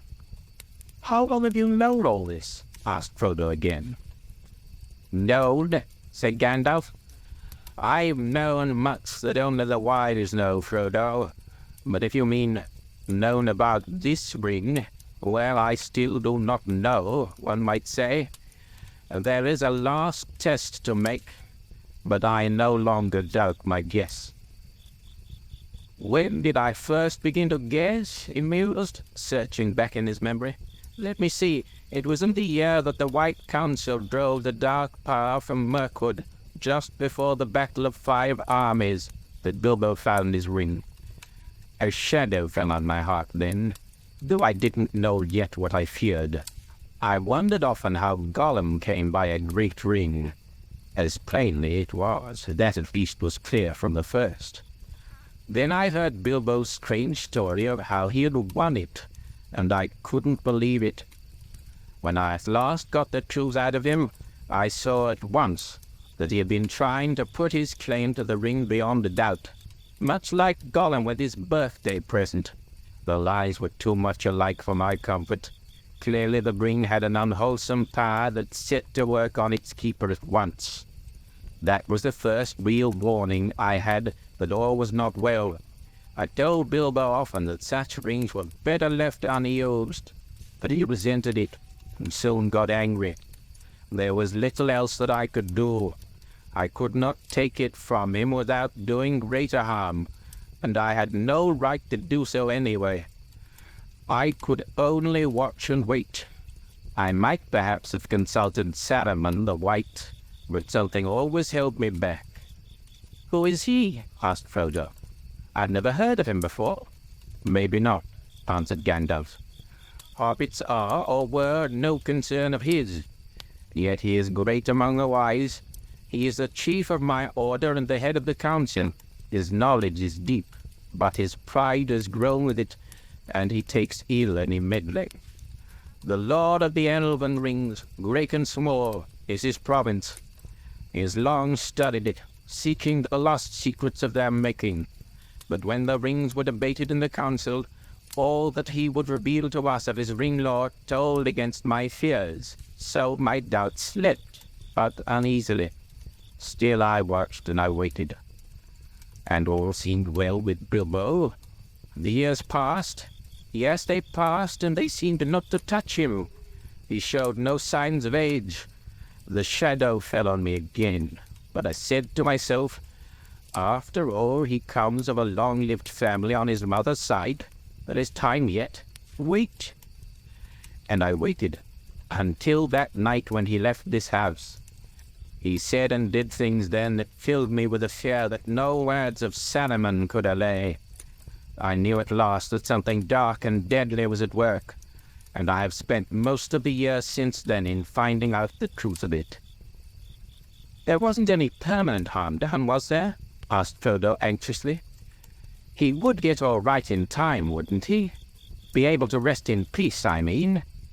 "He felt better at once," said Gandalf. "But there is only one power in this world that knows all about the rings and their effects. And as far as I know, there is no power in the world that knows all about hobbits. Among the wise, I am the only one that goes in for hobbit lore, an obscure branch of knowledge, but full of surprises. Soft as butter they can be, and yet sometimes as tough as old tree roots.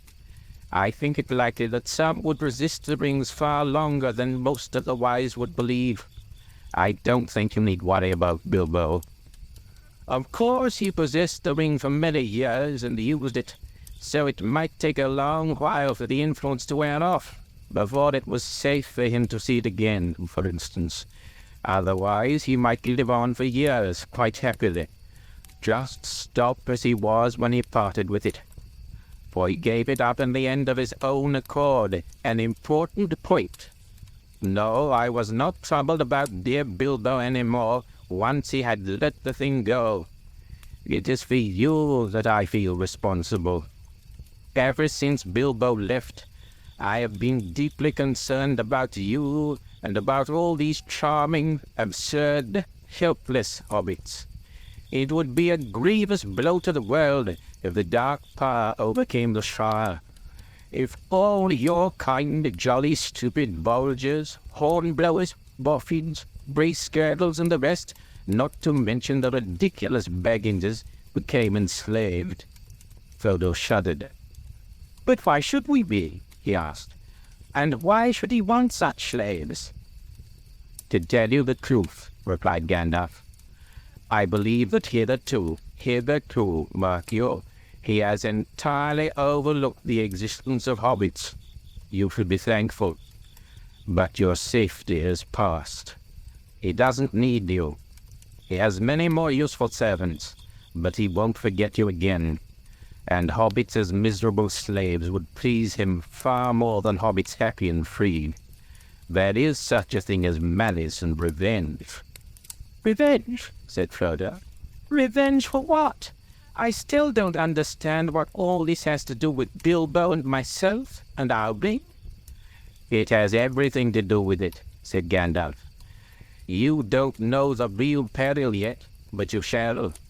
I wasn't sure of it myself when I was last here, but the time has come to speak. Give me the ring for a moment." Frodo took it from his breeches pocket, where it was clasped to a chain that hung from his belt. He unfastened it and handed it slowly to the wizard. It felt suddenly very heavy, as if either it or Frodo himself was in some way reluctant for Gandalf to touch it. Gandalf held it up. It looked to be made of pure and solid gold. "Can you see any markings on it?" he asked. "No," said Frodo. "There are none. It's quite plain, and it never shows a scratch or sign of wear."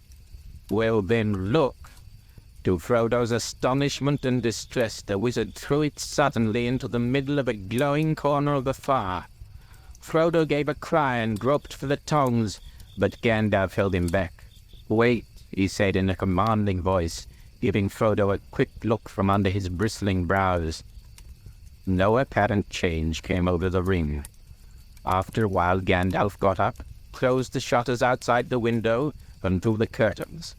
The room became dark and silent, though the clack of Sam's shears, now nearer to the windows, could still be heard faintly from the garden. For a moment the wizard stood looking at the fire. Then he stooped and removed the ring to the hearth with the tongs, and at once picked it up. Frodo gasped. "It is quite cool," said Gandalf. "Take it." Frodo received it on his shrinking palm. It seemed to have become thicker and heavier than ever. "Hold it up," said Gandalf, "and look closely." As Frodo did so, he now saw fine lines, finer than the finest penstrokes, running along the ring, outside and inside. Lines of fire that seemed to form the letters of a flowing script. They shone piercingly bright and yet remote, as if out of a great depth. "I cannot read the fiery letters," said Frodo in a quavering voice. "No," said Gandalf, "but I can. The letters are Elvish, of an ancient mode, but the language is that of Mordor, which I will not utter here. But this in the common tongue is what is said, close enough. One ring to rule them all, one ring to find them, one ring to bring them all, and in the darkness bind them. It is only 2 lines of a verse long known in elven lore. 3 rings for the elven kings under the sky, 7 for the dwarf lords in their halls of stone, 9 for mortal men doomed to die, 1 for the Dark Lord on his dark throne in the land of Mordor where the shadows lie. 1 ring to rule them all, 1 ring to find them, 1 ring to bring them all, and in the darkness bind them in the land of Mordor where the shadows lie. He paused, and then said slowly in a deep voice, "This is the Master Ring, the 1 ring to rule them all. This is the 1 ring that he lost many ages ago to the great weakening of his power. He greatly desires it, but he must not get it." Frodo sat silent and motionless. Fear seemed to stretch out a vast hand, like a dark cloud rising in the east and looming up to engulf him. "This ring," he stammered. How on earth did it come to me?" "Ah," said Gandalf, "that is a very long story. The beginnings lie back in the Black Years, which only the lore masters now remember. If I were to tell you all that tale, we should still be sitting here when spring had passed into winter. But last night I told you of Sauron the Great, the Dark Lord. The rumors that you have heard are true. He has indeed risen again, and left his hold in Mirkwood and returned to his ancient fastness in the Dark Tower of Mordor. That name even you hobbits have heard of, like a shadow on the borders of old stories. Always after defeat and a respite, the shadow takes another shape and grows again. I wish it need not have happened in my time," said Frodo. "So do I," said Gandalf, "and so do all who live to see such times. But that is not for them to decide. All we have to decide is what to do with the time that is given us. And already, Frodo, our time is beginning to look black. The enemy is fast becoming very strong. His plans are far from ripe, I think, but they are ripening. We should be hard put to it. We should be very hard put to it, even if it were not for this dreadful chance. The enemy still lacks 1 thing to give him strength and knowledge to beat down all resistance, break the last defenses, and cover all the lands in a second darkness. He lacks the 1 ring. The 3 fairest of all, the elf lords hid from him, and his hand never touched them or sullied them. 7 the dwarf kings possessed, but 3 he has recovered, and the others the dragons have consumed. 9 he gave to mortal men, proud and great, and so ensnared them. Long ago they fell under the dominion of the One, and they became ring-wraiths, shadows under his great shadow, his most terrible servants. Long ago. It is many a year since the 9 walked abroad. Yet who knows? As the shadow grows once more, they too may walk again. But come, we will not speak of such things even in the morning of the Shah. So it is now. The 9 he has gathered to himself, the 7 also, or else they are destroyed. The 3 are hidden still. But that no longer troubles him. He only needs the 1, for he made that ring himself. It is his, and he let a great part of his own former power pass into it, so that he could rule all the others. If he recovers it, then he will command them all again, wherever they be, even the 3, and all that has been wrought with them will be laid bare, and he will be stronger than ever. And this is the dreadful chance, Frodo. He believed that the 1 had perished, that the elves had destroyed it, as should have been done. But he knows now that it has not perished, that it has been found, so he is seeking it, and all his thought is bent on it. It is his great hope and our great fear. Why wasn't it destroyed?" cried Frodo. "And how did the enemy ever come to lose it, if he was so strong and it was so precious to him? He clutched the ring in his hand, as if he saw already dark fingers stretching out to seize it. "It was taken from him," said Gandalf. "The strength of the elves to resist him was greater long ago, and not all men were estranged from them. The men of Westerness came to their aid. That is a chapter of ancient history which it might be good to recall, for there was sorrow then too, and gathering dark, but great valor and great deeds that were not wholly vain. One day, perhaps, I will tell you all the tale, for you shall hear it told in full by one who knows it best. But for the moment, since most of all you need to know how this thing came to you, and that will be tale enough, this is all that I will say. It was Gil-galad, Elven king and Elendil of Westerness, who overthrew Sauron, though they themselves perished in the deed, and Isildur, Elendil's son, cut the ring from Sauron's hand and took it for his own. Then Sauron was vanquished, and his spirit fled and was hidden for long years, until his shadow took shape again in Mirkwood. But the ring was lost. It fell into the great river Anduin and vanished. For Isildur was marching north along the east banks of the river, and near the Gladden fields he was waylaid by the orcs of the mountains, and almost all his folk were slain. He leapt into the waters, but the ring slipped from his finger as he swam, and then the orcs saw him and killed him with arrows. Gandalf paused. "And there in the dark pools amid the Gladden fields," he said, "the ring passed out of knowledge and legend, and even so much of its history is known now only to a few, and the council of the wise could discover no more. But at last I can carry on the story, I think. Long after, but still very long ago, there lived by the banks of the great river on the edge of Wilderland a clever-handed and quiet-footed little people. I guess they were of hobbit kind, akin to the fathers of the Stewards, for they loved the river and often swam in it, or made little boats of reeds.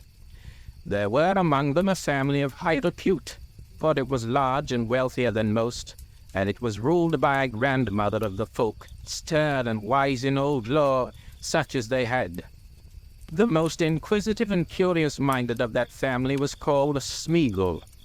He was interested in roots and beginnings. He dived into deep pools. He burrowed under trees and growing plants. He tumbled into green mounds, and he ceased to look up at the hilltops, or the leaves on trees, or the flowers opening in the air. His head and his eyes were downward. He had a friend called Deagle, of similar sort, sharper-eyed, but not so quick and strong. On a time they took a boat and went down to the Gladden fields, where there were great beds of iris and flowering reeds. There Smeagol got out and went nosing about the banks, but Deagle sat in the boat and fished. Suddenly a great fish took his hook, and before he knew where he was dragged out and down into the water, to the bottom. Then he let go of his line, for he thought he saw something shining in the river bed, and holding his breath he grabbed at it.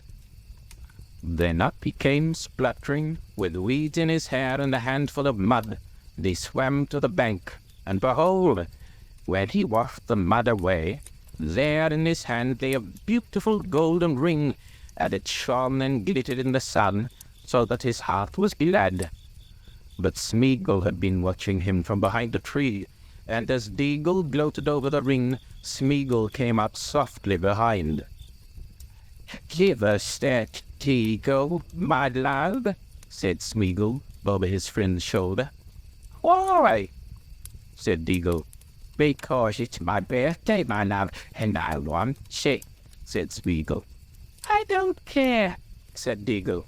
"I have given you a present already, more than I could afford. I found this, and I'm going to keep it."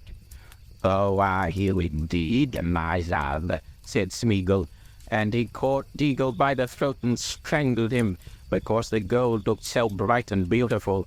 Then he put the ring on his finger. No one ever found out what had become of Deagle. He was murdered far from home, and his body was cunningly hidden.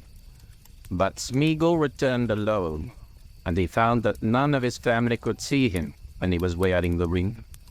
He was very pleased with his discovery, and he concealed it, and he used it to find out secrets, and he put his knowledge to crooked and malicious uses.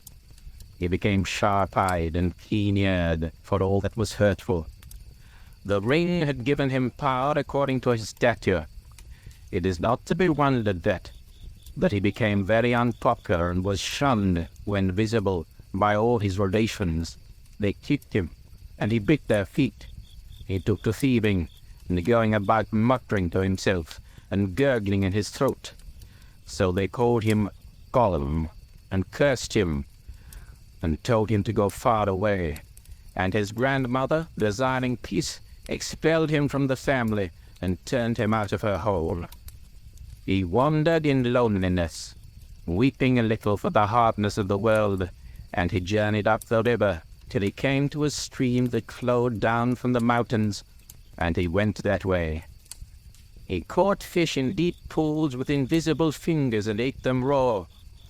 One day it was very hot, and as he was bending over a pool, he felt a burning on the back of his head, and a dazzling light from the water pained his wet eyes. He wondered at it, for he had almost forgotten about the sun. Then for the last time he looked up and shook his fist at her. But as he lowered his eyes, he saw far ahead the tops of the misty mountains, out of which the stream came, and he thought suddenly, it would be cool and shady under those mountains. The sun could not watch me there. The roots of those mountains must be roots indeed. There must be great secrets buried there, which have not been discovered since the beginning. So he journeyed by night up into the highlands, and he found a little cave out of which the dark stream ran, and he wormed his way like a maggot into the heart of the hills, and vanished out of all knowledge. The ring went into the shadows with him, and even the Maker, when his power had begun to grow again, could learn nothing of it. Gollum! cried Frodo. Gollum! Do you mean that this is the very Gollum creature that Bilbo met? How loathsome! I think it is a sad story, said the wizard, And it might have happened to others, even to some hobbits that I have known. I can't believe that Gollum was connected with hobbits, however distantly, said Frodo with some heat. What an abominable notion! It is true all the same, replied Gandalf. About their origins, at any rate, I know more than hobbits do themselves, and even Bilbo's story suggests the kingship. There was a great deal in the background of their minds and memories that was very similar.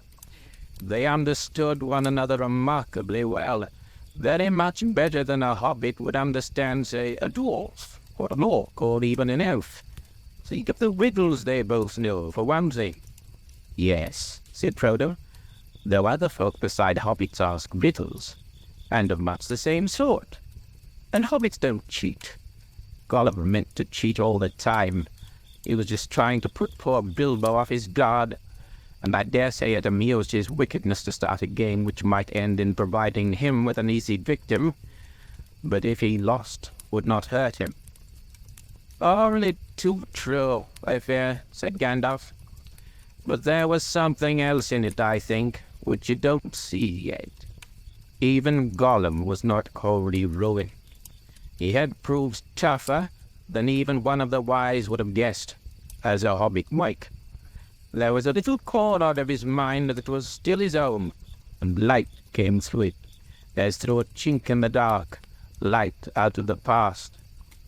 It was actually pleasant, I think, to hear a kindly voice again, bring up memories of wind and trees and sun on the grass and such forgotten things. But that, of course, would only make the evil part of him angrier in the end, unless it could be conquered, unless it could be cured. Gandalf sighed. Alas, there is little hope of that for him. Yet no hope, No, not though he possessed the ring so long, almost as far back as he can remember. But it was long since he had worn it much. In the black darkness it was seldom needed. Certainly he had never faded. He was thin and tough still. But the thing was eating up his mind, of course, and the torment had become almost unbearable. All the great secrets under the mountains had turned out to be just empty night. There was nothing more to find out, nothing worth doing, only nasty furtive eating and resentful remembering. He was altogether wretched. He hated the dark, and he hated light more.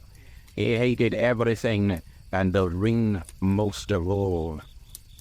"What do you mean?" said Frodo. "Surely the ring was his precious and the only thing he cared for.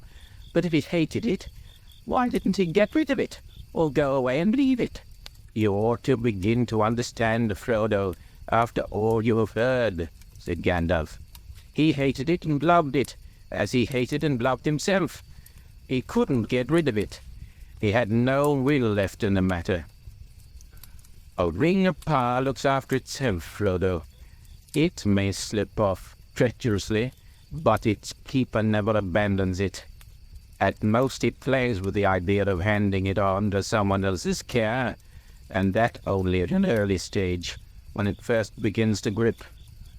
But as far as I know, Bilbo alone in history has ever gone beyond playing and really done it. He needed all my help too, and even so, he would never have just forsaken it, or cast it aside. It was not Gollum, Frodo, but the ring itself that decided things. The ring left him." "What? Just in time to meet Bilbo?" said Frodo. "Wouldn't a orc have suited it better?" "It is no laughing matter," said Gandalf. "Not for you. It was the strangest event in the whole history of the ring so far. Bilbo's arrival just at that time, and putting his hand on it blindly in the dark. There was more than one power at work, Frodo. The ring was trying to get back to its master. It had slipped from Isildur's hand and betrayed him. Then when a chance came, it caught poor Deagle, and he was murdered. And after that Gollum, and it had devoured him. It could make no further use of him. He was too small and mean, and as long as it stayed with him, he would never leave his deep pool again. So now, when its master was awake once more, and sending out his dark thought from Mirkwood, it abandoned Gollum, only to be picked up by the most unlikely person imaginable, Bilbo from the Shire. Behind that there was something else at work, beyond any design of the ring-maker. I can put it no plainer than by saying that Bilbo was meant to find the ring, and not by its maker, in which case you also were meant to have it, and that may be an encouraging thought." "It is not," said Frodo. "I'm not sure that I understand you. But how have you learned all this about the ring and about Gollum? Do you really know it all, or are you just guessing still?" Gandalf looked at Frodo, and his eyes glinted. "I knew much, and I have learned much," he answered. "But I'm not going to give an account of all my doings to you. The history of Elendil and Isildur and the One Ring is known to all the wise. Your ring is shown to be that one ring by the fire-writing alone, apart from any other evidence." "And when did you discover that?" asked Frodo, interrupting. "Just now in this room, of course," answered the wizard sharply. "But I expected to find it. I have come back from dark journeys and long search to make that final test. It is the last proof, and all is now only too clear. Making out Gollum's part, and fitting it into the gap in the history, required some thought. I may have started with guesses about Gollum, but I am not guessing now. I know. I have seen him." "You have seen Gollum?" exclaimed Frodo in amazement. "Yes. The obvious thing to do, of course, if one could. I tried long ago, but I have managed it at last." And what happened after Bilbo escaped from him? Do you know that? "Not so clearly. What I have told you is what Gollum was willing to tell, though not, of course, in the way I have reported it. Gollum is a liar, and you had to sift his words. For instance, he called the ring his birthday present, and he stuck to that. He said it came from his grandmother, who had lots of beautiful things of that kind. A ridiculous story. I have no doubt that Smeagol's grandmother was a matriarch, a great person in her way, but the talk of her possessing many elven rings was absurd, and as for giving them away, it was a lie, but a lie with a grain of truth. The murder of Deagle haunted Gollum, and he'd made up a defense, repeating it to his precious over and over again as he gnawed bones in the dark, until he almost believed it. It was his birthday. Deagle ought to have given the ring to him. It had obviously turned up just so as to be a present. It was his birthday present, and so on and on. I endured him as long as I could, but the truth was desperately important, and in the end I had to be harsh. I put the fear of fire on him, and wrung the true story out of him bit by bit, together with much snivelling and snarling. He thought he was misunderstood and ill-used. But when he had at last told me his history, as far as the end of the riddle game and Bilbo's escape, he would not say any more, except in dark hints. Some other fear was of him greater than mine. He muttered that he was going to get his own back. People would see if he would stand being kicked, and driven into a hole and then robbed. Gollum had good friends now, good friends and very strong. They would help him. Baggins would pay for it. That was his chief thought. He hated Bilbo and cursed his name. What is more, he knew where he came from. And how did he find that out? Asked Frodo.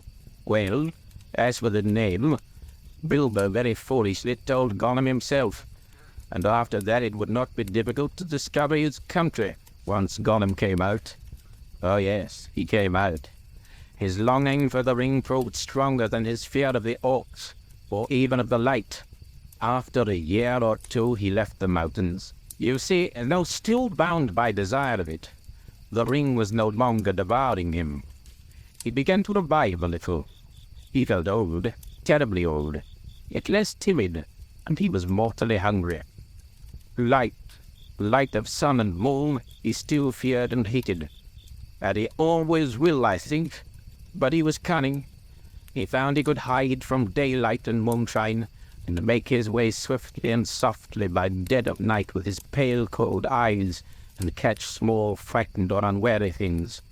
He grew stronger and bolder with new food and new air. He found his way into Mirkwood, as one would expect.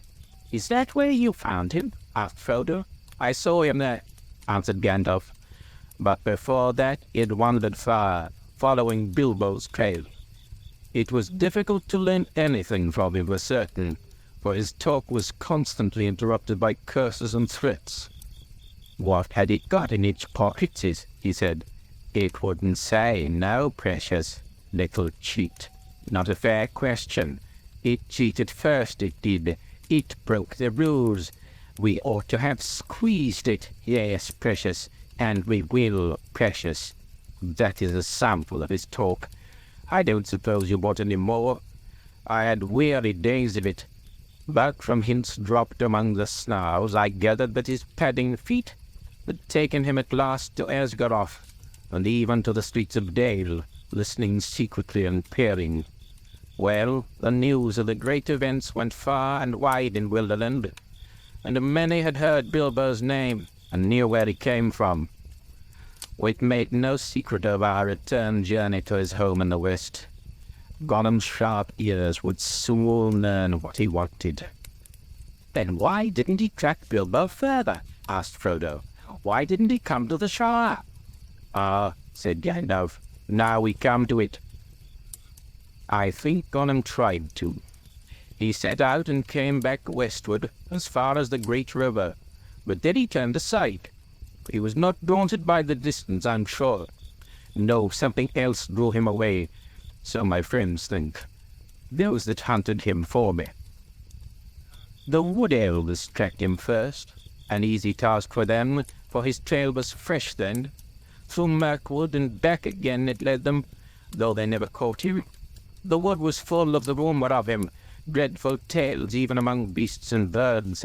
The woodmen said that there was some new terror abroad, a ghost that drank blood.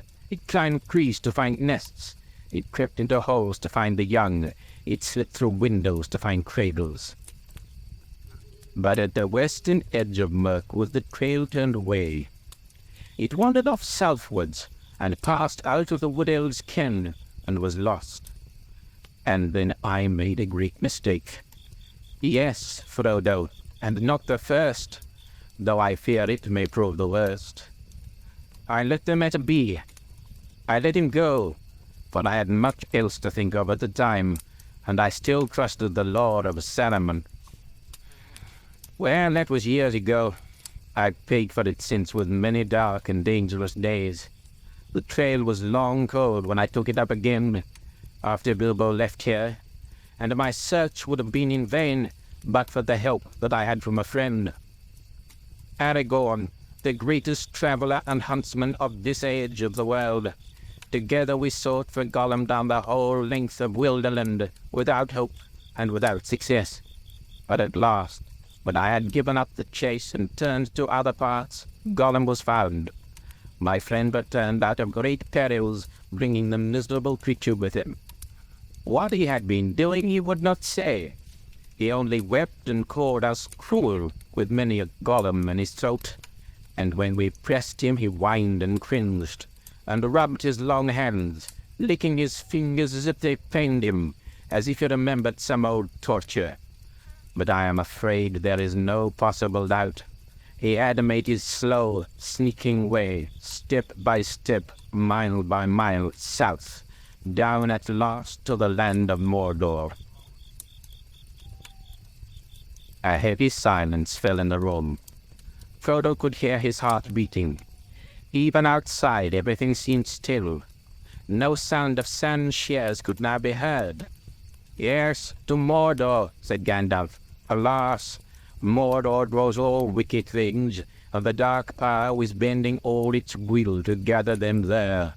The ring of the enemy would leave its mark, too, leave him open to the summons, and all folk were whispering then of the new shadow in the south, and its hatred of the west. There were his fine new friends, who would help him in his revenge. Wretched fool! In that land he would learn much, too much for his comfort, and sooner or later, as he lurked and pried on the borders, he would be caught and taken for examination. That was the way of it, I fear. When he was found, he had already been there long, and was on his way back, on some errand of mischief. But that doesn't matter much now. His worst mischief was done. Yes, alas, through him the enemy has learned that the One has been found again. He knows where Isildur fell. He knows where Gollum found his ring. He knows that it is a great ring, for it gave long life.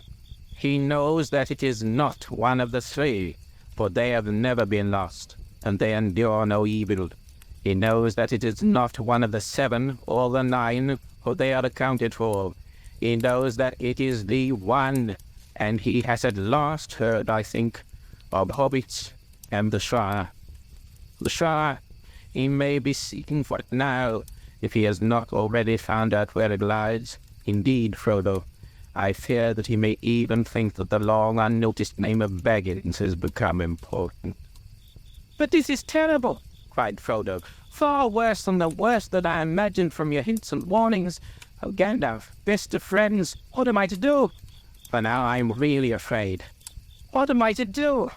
What a pity that Bilbo didn't stab that vile creature when he had a chance. Pity? It was pity that stayed his hand. Pity and mercy, not to strike without need. And he has been well rewarded, Frodo. Be sure that he took so little hurt from the evil, and escaped in the end, because he began his ownership of the ring so, with pity. I'm sorry, said Frodo, but I'm frightened. and I don't feel any pity for Gollum." "You haven't seen him," Gandalf broke in. "No, and I don't want to," said Frodo. "I can't understand you. Do you mean to say that you and the elves have let him live on after all these horrible deeds? Now, at any rate, he is as bad as an orc, and just an enemy. He deserves death." "Deserves it? I dare say he does. Many that live deserve death, and some that die deserve life.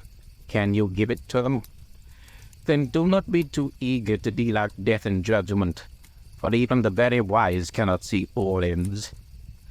I have not much hope that Gollum can be cured before he dies, but there is a chance of it, and he's bound up with the fate of the ring.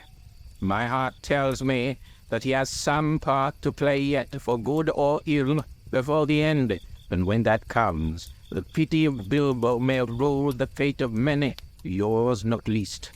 In any case, we didn't kill him. He is very old and very wretched. The wood elves have him in prison, but they treat him with such kindness as they can find in their wise hearts." "All the same," said Frodo, "even if Bilbo couldn't kill Gollum, I wish he hadn't kept the ring. I wish he had never found it, and that I had not got it. Why did you let me keep it? Why didn't you make me throw it away, or destroy it?" "Let you? Make you?" said the wizard. "Haven't you been listening to all that I have said? You are not thinking of what you are seeing. But as for throwing it away, that was obviously wrong. These rings have a way of being found. In evil hands, it might have done great evil. Worst of all, it might have fallen into the hands of the enemy. Indeed, it certainly would, for this is the one, and he is exerting all his power to find it or draw it to himself. Of course, my dear Frodo, it was dangerous for you, and that has troubled me deeply. But there was so much at stake that I had to take some risk, though even when I was far away, there has never been a day when the Shire has not been guarded by watchful eyes.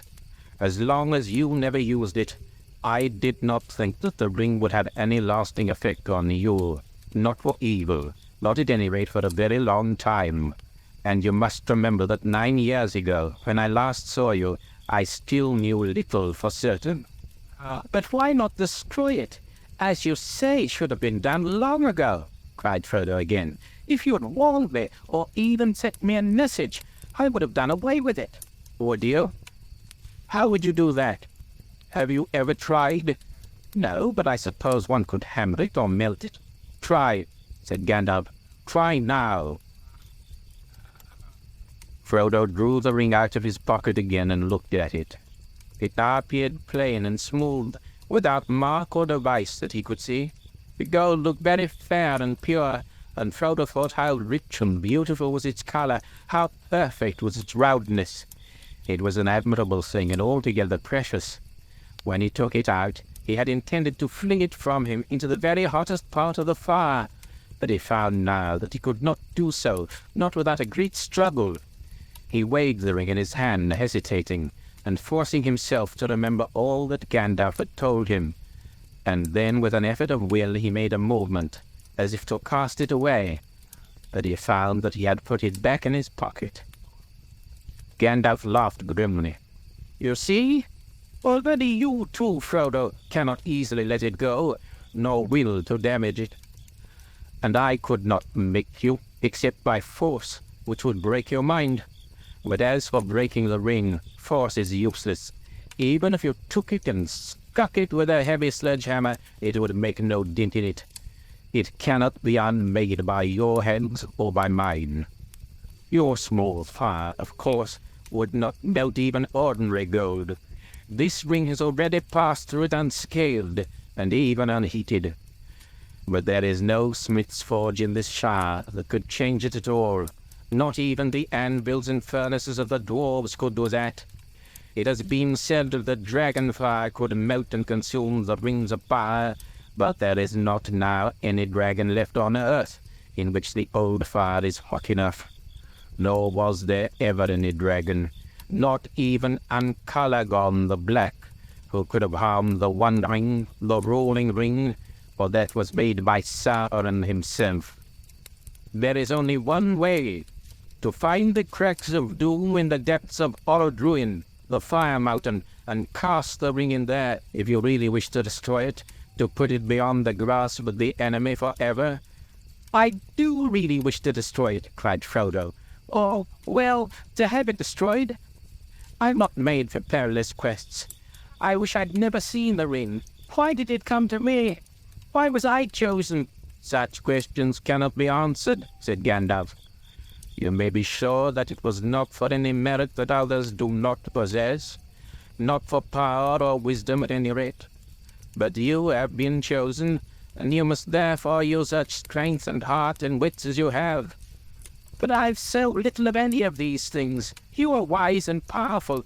Will you not take the ring?" "No," cried Gandalf, springing to his feet.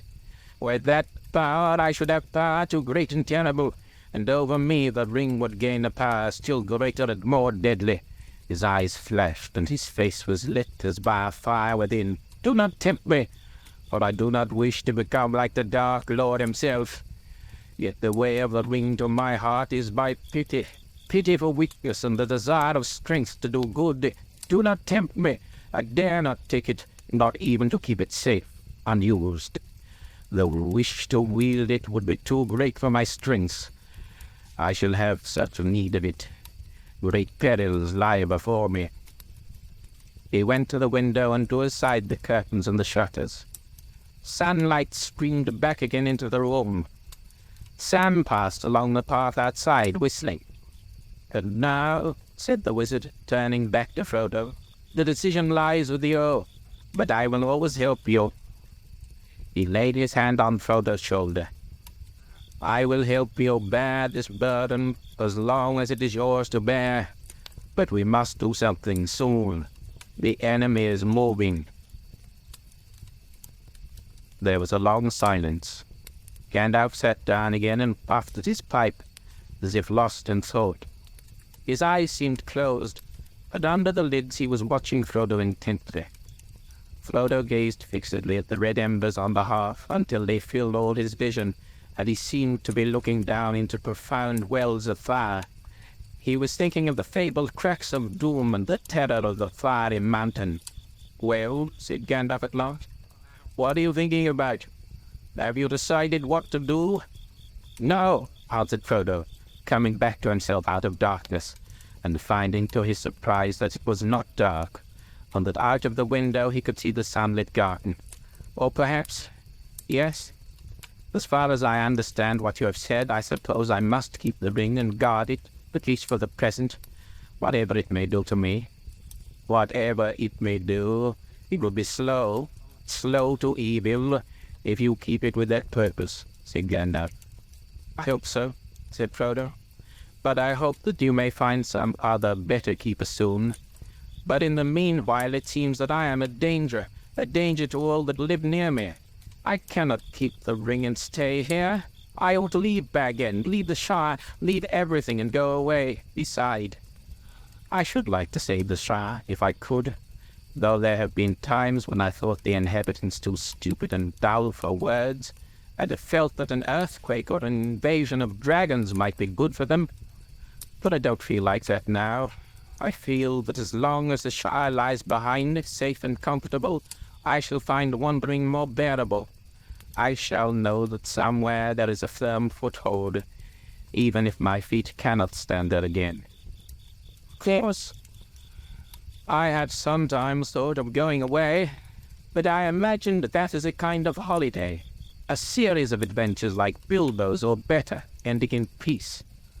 But this would mean exile, a flight from danger into danger, drawing it after me.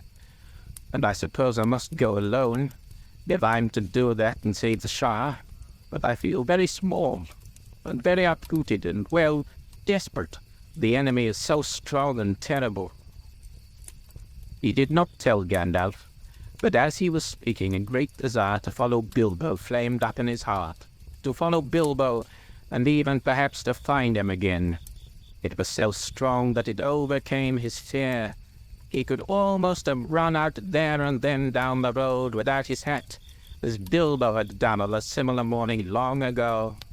"My dear Frodo," exclaimed Gandalf, Hobbits really are amazing creatures, as I've said before.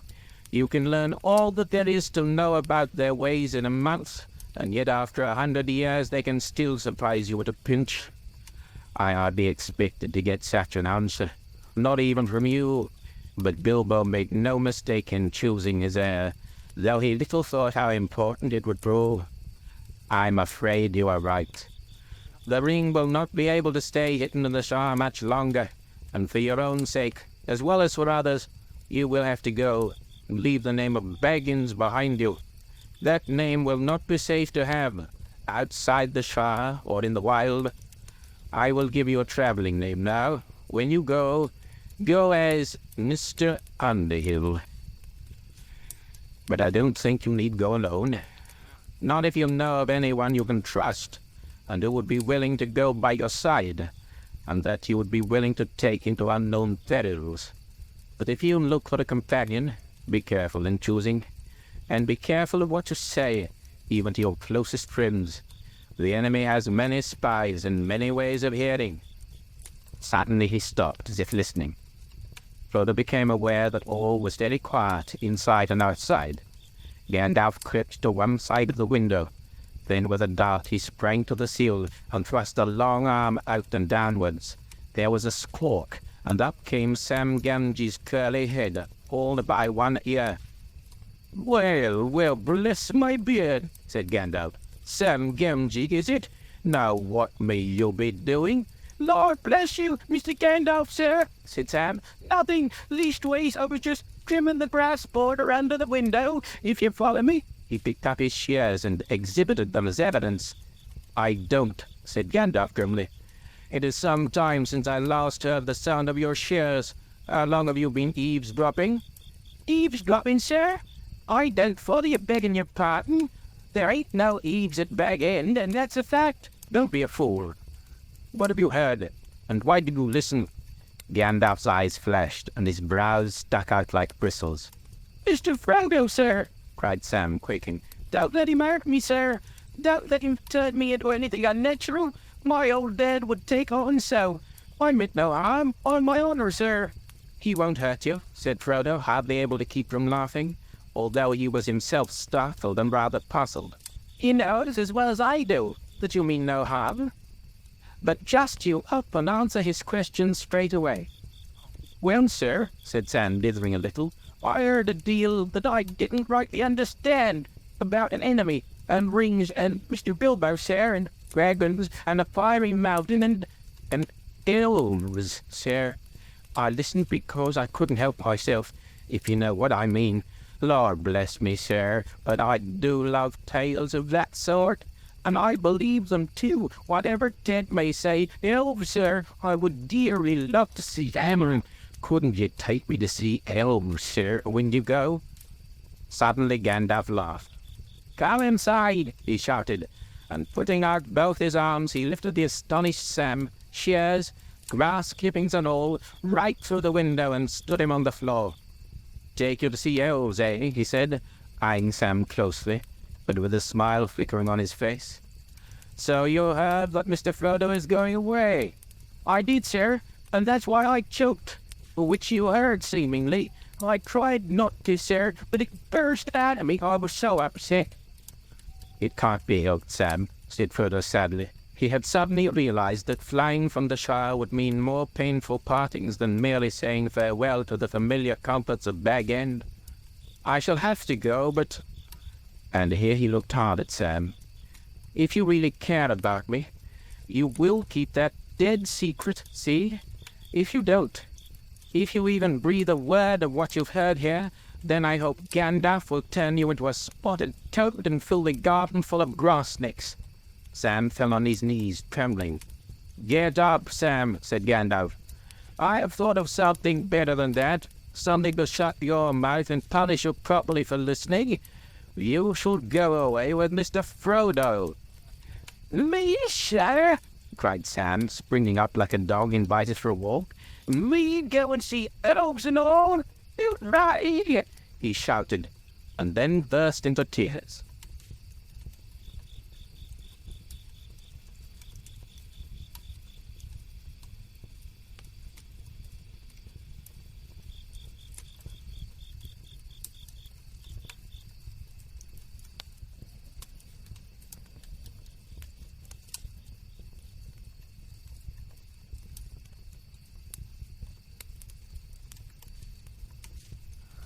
Chapter 3. 3 is company. "You ought to go quietly, and you ought to go soon," said Gandalf. 2 or 3 weeks had passed, and still Frodo made no sign of getting ready to go. "I know, but it's difficult to do both," he objected. "If I just vanish like Bilbo, the tale will be all over the Shire in no time." "Of course you mustn't vanish," said Gandalf. "That wouldn't do at all. I said soon, not instantly. If you can think of any way of slipping out of the Shire without its being generally known, it will be worth a little today. But you must not delay too long." "What about the autumn, or after our birthday?" asked Frodo. "I think I could probably make some arrangements by then." To tell the truth, he was very reluctant to start, now that it had come to the point. Bag End seemed a more desirable residence than it had for years, and he wanted to savour as much as he could of his last summer in the Shire. When autumn came, he knew that part at least of his heart would think more kindly of journeying, as it always did at that season. He had indeed privately made up his mind to leave on his 50th birthday, Bilbo's 128th. It seemed somehow the proper day on which to set out and follow him. Following Bilbo was uppermost in his mind, the one thing that made the thought of leaving bearable. He thought as little as possible about the ring, and where it might lead him in the end, but he did not tell all his thoughts to Gandalf. What those had guessed was always difficult to tell. He looked at Frodo and smiled. "Very well," he said. "I think that will do, but it must not be any later. I'm getting very anxious. In the meantime, do take care, and don't let out any hint of where you're going, and see that Sam Gamgee doesn't talk. If he does, I really shall turn him into a toad." "As for where I'm going," said Frodo, "it would be difficult to give that away, for I have no clear idea myself yet." "Don't be absurd," said Gandalf. "I'm not warning you against leaving an address at the post office. But you are leaving the Shire, and that should not be known until you're far away. And you must go, or at least set out, either north, south, west, or east, and the direction should certainly not be known." "I've been so taken up with the thoughts of leaving Bag End and of saying farewell, that I've never even considered the direction," said Frodo. "For where am I to go, and by what shall I steer? What's to be my quest? Bilbo went to find treasure, there and back again, but I go to lose one and not return as far as I can see." "But you can't see very far," said Gandalf. "Neither can I. It may be a task to find the cracks of doom, but that quest may be for others. I don't know. At any rate, you're not ready for that long road yet." "No, indeed," said Frodo. "But in the meantime, what course am I to take?" "Towards danger, but not too rashly, nor too straight," answered the wizard. "If you want my advice, make for Rivendell. That journey should not prove too perilous, though the road is less easy than it was, and it will grow worse as the year fails." "Rivendell," said Frodo. "Very good. I will go east, and I will make for Rivendell. I'll take Sam to visit the elves. He'll be delighted." He spoke lightly, but his heart was moved suddenly with the desire to see the house of Elrond half-elven, and breathe the air of that deep valley where many of the fair folk still dwelt in peace. One summer's evening, an astonishing piece of news reached the Ivy Bush and Green Dragon. Giants and other portents on the borders of the Shire were forgotten for more important matters. Mr. Frodo was selling Bag End. Indeed, he'd already sold it to the Sackville Bagginses. "For a nice bit, too," said some. "At a bargain price," said others. "And that's more likely when Mistress Lobelia's the buyer." Otho had died some years before, at the ripe but disappointed age of 102. Just why Mr. Frodo was selling his beautiful hoe was even more debatable than the price. A few held the theory, supported by the nods and hints of Mr. Baggins himself, that Frodo's money was running out. He was going to leave Hobbiton and live in a quiet way on the proceeds of the sale down in Buckland among his Brandybuck relations. As far from the Sackville Baggins as is maybe, some added. But so firmly fixed had the notion of the immeasurable wealth of the Bagginses of Bag End become that most found this hard to believe, harder than any other reason or unreason that their fancy could suggest. To most it suggested a dark and yet unrevealed plot by Gandalf, though he kept himself very quiet and did not go about by day. It was well known that he was hiding up in the Bag End. But however a removal might fit in with the designs of his wizardry, there was no doubt about the fact. Frodo Baggins was going back to Buckland. "Yes, I shall be moving this autumn," he said. "Mary Brandybuck is looking out for a nice little hole for me, or perhaps a small house." As a matter of fact, with Mary's help, he had already chosen and bought a little house at Creek Hollow in the country beyond Bucklebury. To all but Sam, he pretended he was going to settle down there permanently. The decision to set out eastwards had suggested the idea to him, for Buckland was on the eastern borders of the Shire, and as he had lived there in childhood, his going back would at least seem credible. Gandalf stayed in the Shire for over 2 months. Then one evening, at the end of June, soon after Frodo's plan had been finally arranged, he suddenly announced that he was going off again next morning. "Only for a short while, I hope," he said. "But I'm going down beyond the southern borders to get some news, if I can. I've been idle longer than I should." He spoke lightly, but it seemed to Frodo that he looked rather worried. "Has anything happened?" he asked. "Well, no, but I've heard something that's made me anxious and needs looking into. If I think it necessary, after all, for you to get off at once, I shall come back immediately, or at least send word. In the meanwhile, stick to your plan, but be more careful than ever, especially of the ring. Let me impress on you once more, don't use it." He went off at dawn. "I may be back any day," he said. "At the very latest, I shall come back for the farewell party. I think, after all, you may need my company on the road." At first, Frodo was a good deal disturbed, and wondered often what Gandalf could have heard. But his uneasiness wore off, and in the fine weather he forgot his troubles for a while. The Shire had seldom seen so fair a summer, or so rich an autumn. The trees were laden with apples, honey was dripping in the combs, and the corn was tall and full. Autumn was well under way before Frodo began to worry about Gandalf again. September was passing, and there was still no news of him. The birthday and the removal drew nearer, and still he didn't come or send word. Bag End had begun to be busy. Some of Frodo's friends came to stay and help him with the packing. There was Fredegar Bolger and Folko Boffin, and of course his special friends Pippin Took and Merry Brandybuck. Between them they turned the whole place upside down. On September the 20th, 2 covered carts went off laden to Buckland, conveying the furniture and goods that Frodo had not sold to his new home by way of the Brandywine Bridge. The next day Frodo became really anxious and kept a constant lookout for Gandalf. Thursday, his birthday morning, dawned as fair and clear as it had long ago for Bilbo's great party.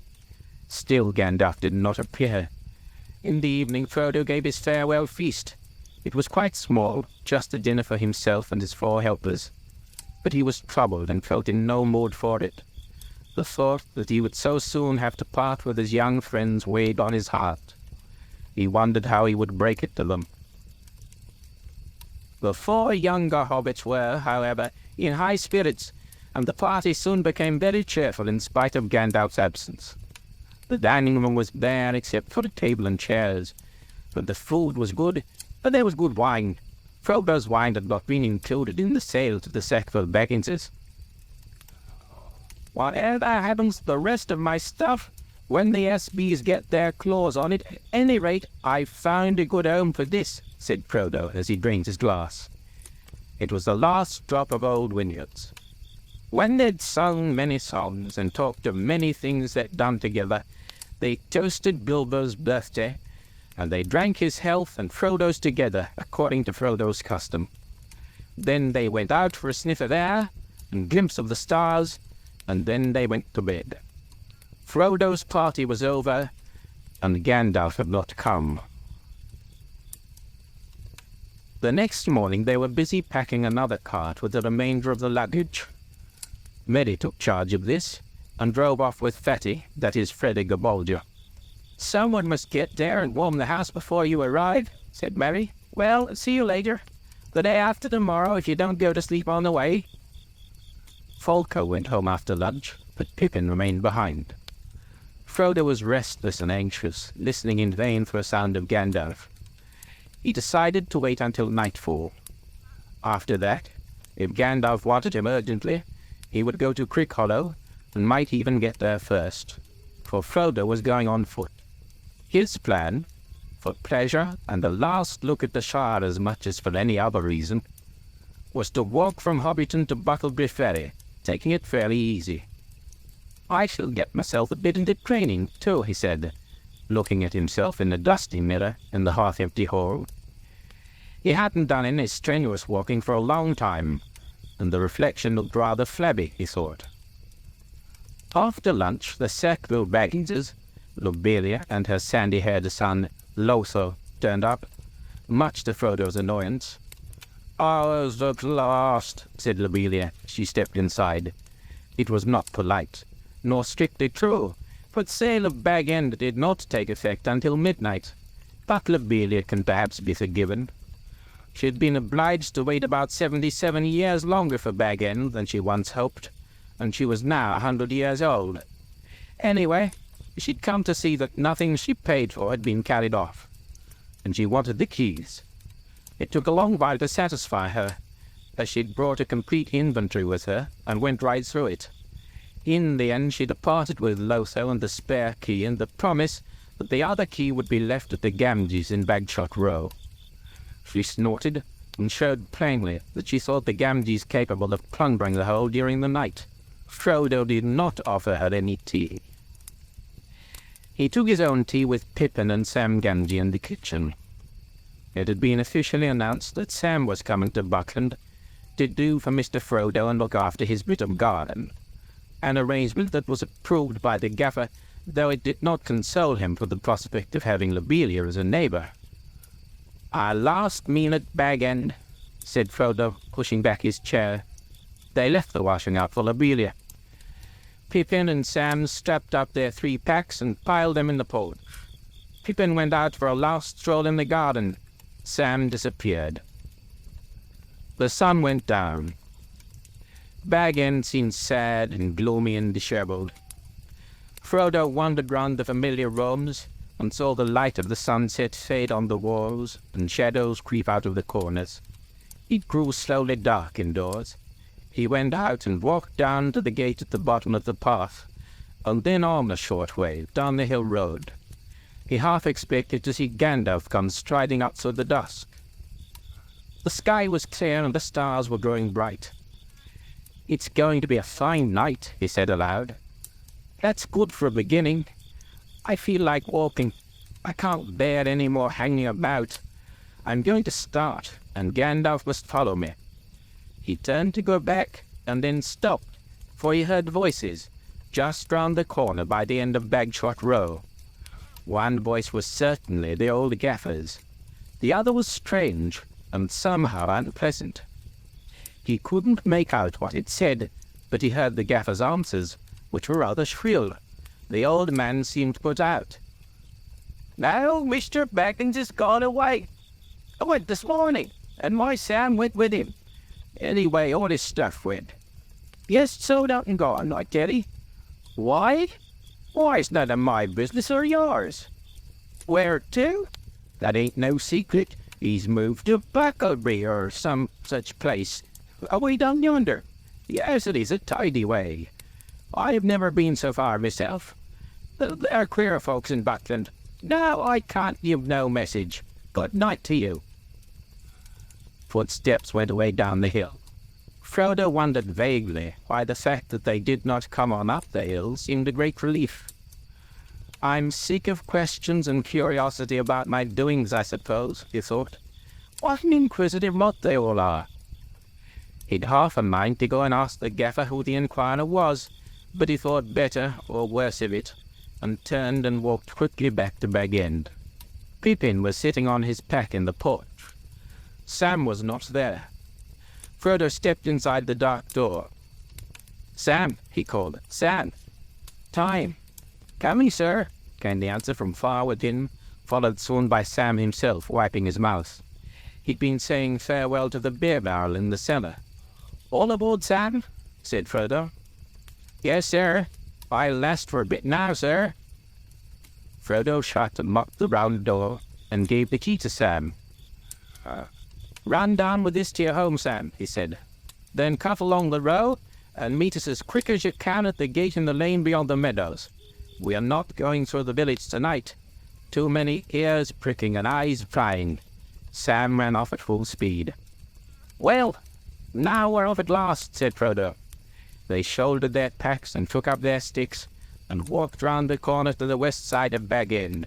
"Goodbye," said Frodo, looking at the dark, blank windows.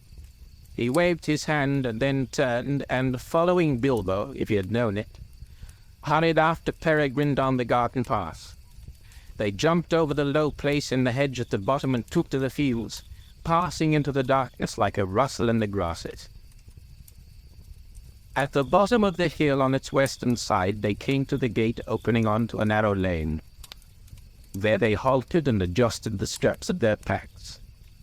Presently Sam appeared, trotting quickly and breathing hard. His heavy pack was hoisted high on his shoulders, and he had put on his head a tall, shapeless felt bag, which he called a hat. In the gloom he looked very much like a dwarf. "I'm sure you've given me all the heavier stuff," said Frodo. "I pity snails, and all that carry their homes on their backs." "I could take a little more yet, sir. My packet is quite light," said Sam, stoutly and untruthfully. "No, you don't, Sam," said Pippin. "It's good for him. He's got nothing except what he ordered us to pack. He's been slack lately, and he'll feel the weight less when he's walked off some of his own." "Be kind to a poor old hobbit," laughed Frodo. "I shall be as thin as a willow wand, I'm sure, before I get to Backland. But I was talking nonsense.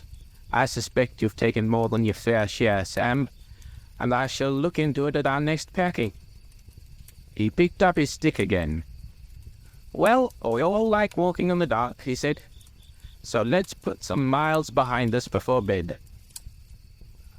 For a short way they followed the lane westwards. Then, leaving it, they turned left and took quietly to the fields again. They went in single file along hedgerows and the borders of coppices, and the night fell dark about them. In their dark cloaks they were as invisible as if they had all had magic rings.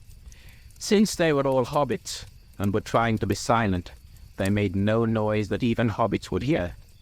Even the wild things in the fields and woods hardly noticed their passing.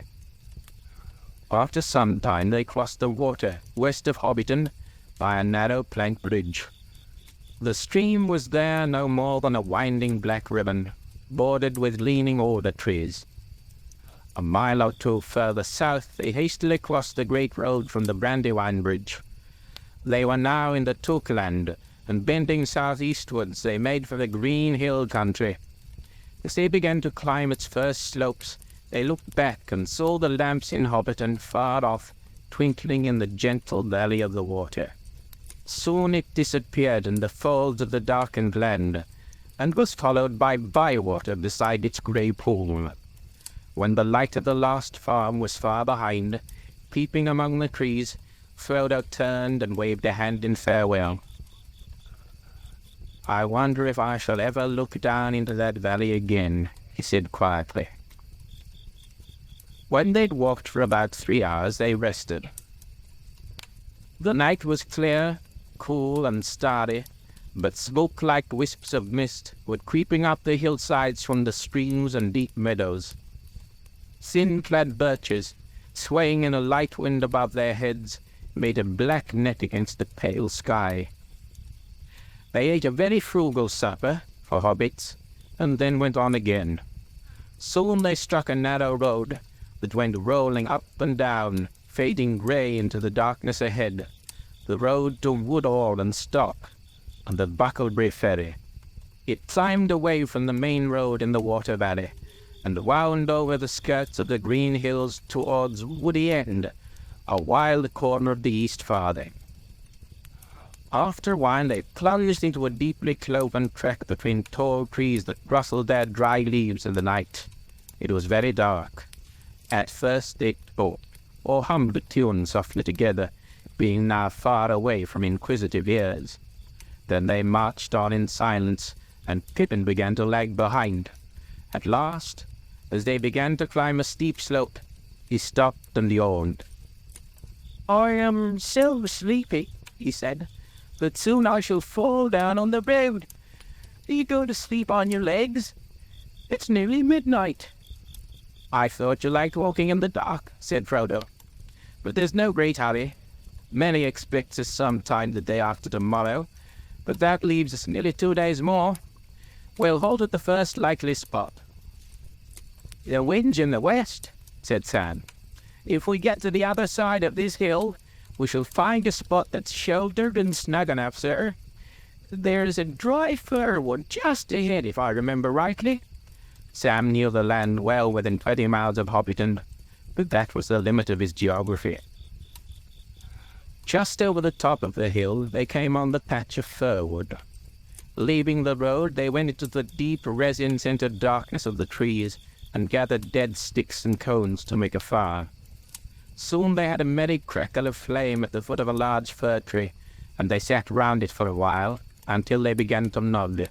Then, each at an angle at the great tree's roots, they curled up in their cloaks and blankets, and were soon fast asleep. They set no watch. Even Frodo feared no danger yet, for they were still in the heart of the Shire. A few creatures came and looked at them when the fire had died away. A fox passing through the wood on business of his own stopped several minutes and sniffed. "Hobbits," he thought.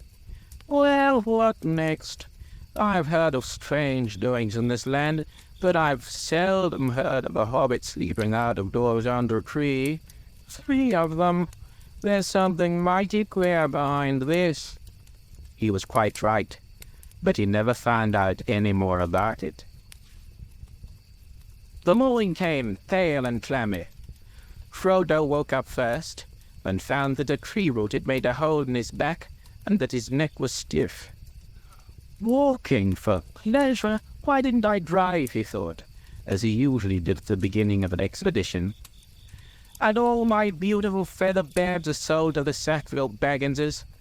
These tree roots would do them good." He stretched. "Wake up, hobbits," he cried. "It's a beautiful morning." "What's beautiful about it?" said Pippin, peering over the edge of his blanket with one eye. "Sam, get breakfast ready for 9:30. Have you got the bathwater hot?" Sam jumped up, looking rather bleary. "No, sir, I haven't, sir," he said. Frodo stripped the blankets from Pippin and rolled him over, and then walked off to the edge of the wood. Away eastward the sun was rising red out of the mists that lay thick on the world. Touched with gold and red, the autumn trees seemed to be sailing rootless in a shadowy sea. A little below him to the left the road ran down steeply into a hollow and disappeared. When he returned, Sam and Pippin had got a good fire going. "Water!" shouted Pippin. "Where's the water?" "I don't keep water in my pockets," said Frodo. "We thought you had gone to find some," said Pippin, busy setting out the food and cups.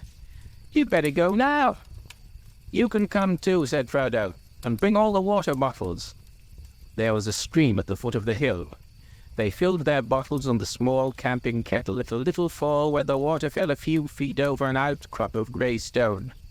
It was icy cold, and they spluttered and puffed as they bathed their faces and hands. When their breakfast was over, and their packs all trussed up again, it was after 10 o'clock, and the day was beginning to turn fine and hot. They went down the slope and across the stream where it dived under the road, and up the next slope, and up and down another shoulder of the hills, and by that time their cloaks, blankets, water, food, and other gear already seemed a heavy burden. The day's march promised to be warm and tiring work. After some miles, however, the road ceased to roll up and down. It climbed to the top of a steep bank in a weary, zigzagging sort of way, and then prepared to go down for the last time. In front of them they saw the lower lands dotted with small clumps of trees that melted away in the distance to a brown woodland haze. They were looking across the woody end toward the Brandywine River. The road wound away before them like a piece of string. "The road goes on forever," said Pippin, "but I can't without a rest. It's high time for lunch." He sat down on the bank at the side of the road and looked away east into the haze, beyond which lay the river, and the end of the shire in which he had spent all his life. Sam stood by him. His round eyes were wide open, for he was looking across lands he had never seen to a new horizon. "Do elves live in those woods?" he asked. "Not that I've ever heard," said Pippin. Frodo was silent. He, too, was gazing eastward along the road, as if he'd never seen it before. Suddenly he spoke, aloud, but as if to himself, saying slowly, "The road goes ever on and on, down from the door where it began. Now far ahead the road is gone, and I must follow, if I can, pursuing it with weary feet until it joins some larger way where many paths and errands meet. And whither then, I cannot say." "That sounds like a bit of old Bilbo's rhyming," said Pippin. "Or is it one of your imitations? It doesn't sound altogether encouraging." "I don't know," said Frodo. "It came to me then, as if I was making it up. But I may have heard it long ago. Certainly reminds me very much of Bilbo in the last years, before he went away. He used often to say that there was only one road, that it was like a great river. Its springs were at every doorstep, and every path was its tributary. It's a dangerous business, Frodo, going out of your door, he used to say. You step into the road, and if you don't keep your feet, there's no knowing where you might be swept off to. Do you realize that this is the very last path that goes through Mirkwood, and that if you let it, it might take you to the Lonely Mountain or even further, into worse places? He used to say that on the path outside the front door at Bag End, especially after he'd been out for a long walk. Well, the road won't sweep me anywhere for an hour at least, said Pippin, unslinging his pack. The others followed his example, putting their packs against the bank and their legs out into the road. After a rest, they had a good lunch, and then more rest. The sun was beginning to get low, and the light of afternoon was on the land as they went down the hill. So far they'd not met a soul on the road. This way was not much used, being hardly fit for carts, and there was little traffic to the woody end. They'd been jogging along again for an hour or more when Sam stopped a moment as if listening. They were now on level ground, and the road, after much winding, lay straight ahead through grassland sprinkled with tall trees, outliers of the approaching woods. I can hear a pony or a horse coming along the road behind, said Sam. They looked back, but the turn of the road prevented them from seeing far. I wonder if that is Gandalf coming after us, said Frodo. But even as he said it, he had a feeling that it was not so, and a sudden desire to hide from the view of the rider came over him. It may not matter much, he said apologetically, but I would rather not be seen on the road by anyone. I'm sick of my doings being noticed and discussed. And if it is Gandalf, he added as an afterthought, we can give him a little surprise, to pay him out for being so late. Let's get out of sight. The other two ran quickly to the left and down into a little hollow not far from the road. There they lay flat. Frodo hesitated for a second. Curiosity or some other feeling was struggling with his desire to hide. The sound of hoofs drew nearer. Just in time, he threw himself down in a patch of long grass behind a tree that overshadowed the road. Then he lifted his head and peered cautiously above one of the great roots. Round the corner came a black horse. No hobbit pony, but a full-sized horse, and on it sat a large man who seemed to crouch in the saddle, wrapped in a great black cloak and hood, so that only his boots and the high stirrups showed below. His face was shadowed and invisible. When it reached the tree and was level with Frodo, the horse stopped. The riding figure sat quite still with its head bowed, as if listening. From inside the hood came a noise as of someone sniffing to catch an elusive scent. The head turned from side to side of the road. The sudden, unreasoning fear of discovery laid hold of Frodo, and he thought of his ring. He hardly dared to breathe, and yet the desire to get it out of his pocket became so strong that he began slowly to move his hand. He felt that he had only to slip it on, and then he would be safe. The advice of Gandalf seemed absurd. Bilbo had used the ring, and I am still in the Shire, he thought, as his hand touched the chain on which it hung. At that moment the rider sat up and shook the reins. The horse stepped forward, walking slowly at first, and then breaking into a quick trot. Frodo crawled to the edge of the road and watched the rider, until he dwindled into the distance. He could not be quite sure, but it seemed to him that suddenly, before it passed out of sight, the horse turned aside and went to the trees on the right. "Well, I call that very queer, and indeed disturbing," said Frodo to himself, as he walked towards his companions. Pippin and Sam had remained flat in the grass, and had seen nothing, so Frodo described the rider and his strange behavior. "I can't say why, but I felt certain he was looking or smelling for me, and also I felt certain that I didn't want him to discover me. I'd never seen or felt anything like it in the Shire before." "But what has one of the big people got to do with us?" said Pippin. "And what is he doing in this part of the world?" "There are some men about," said Frodo. "Down in the South Farthing they have had trouble with big people, I believe. But I have never heard of anything like this rider. I wonder where he comes from." "Begging your pardon," put in Sam suddenly, "I know where he comes from. It's from Hobbiton that this here black rider comes, unless there's more than one, and I know where he's going to." "What do you mean?" said Frodo sharply, looking at him in astonishment. "Why didn't you speak up before?" "I've only just remembered, sir. It was like this.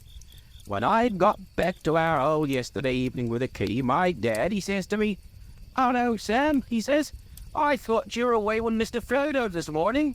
There's been a strange customer asking for Mr. Baggins of Bag End, and he's only just gone.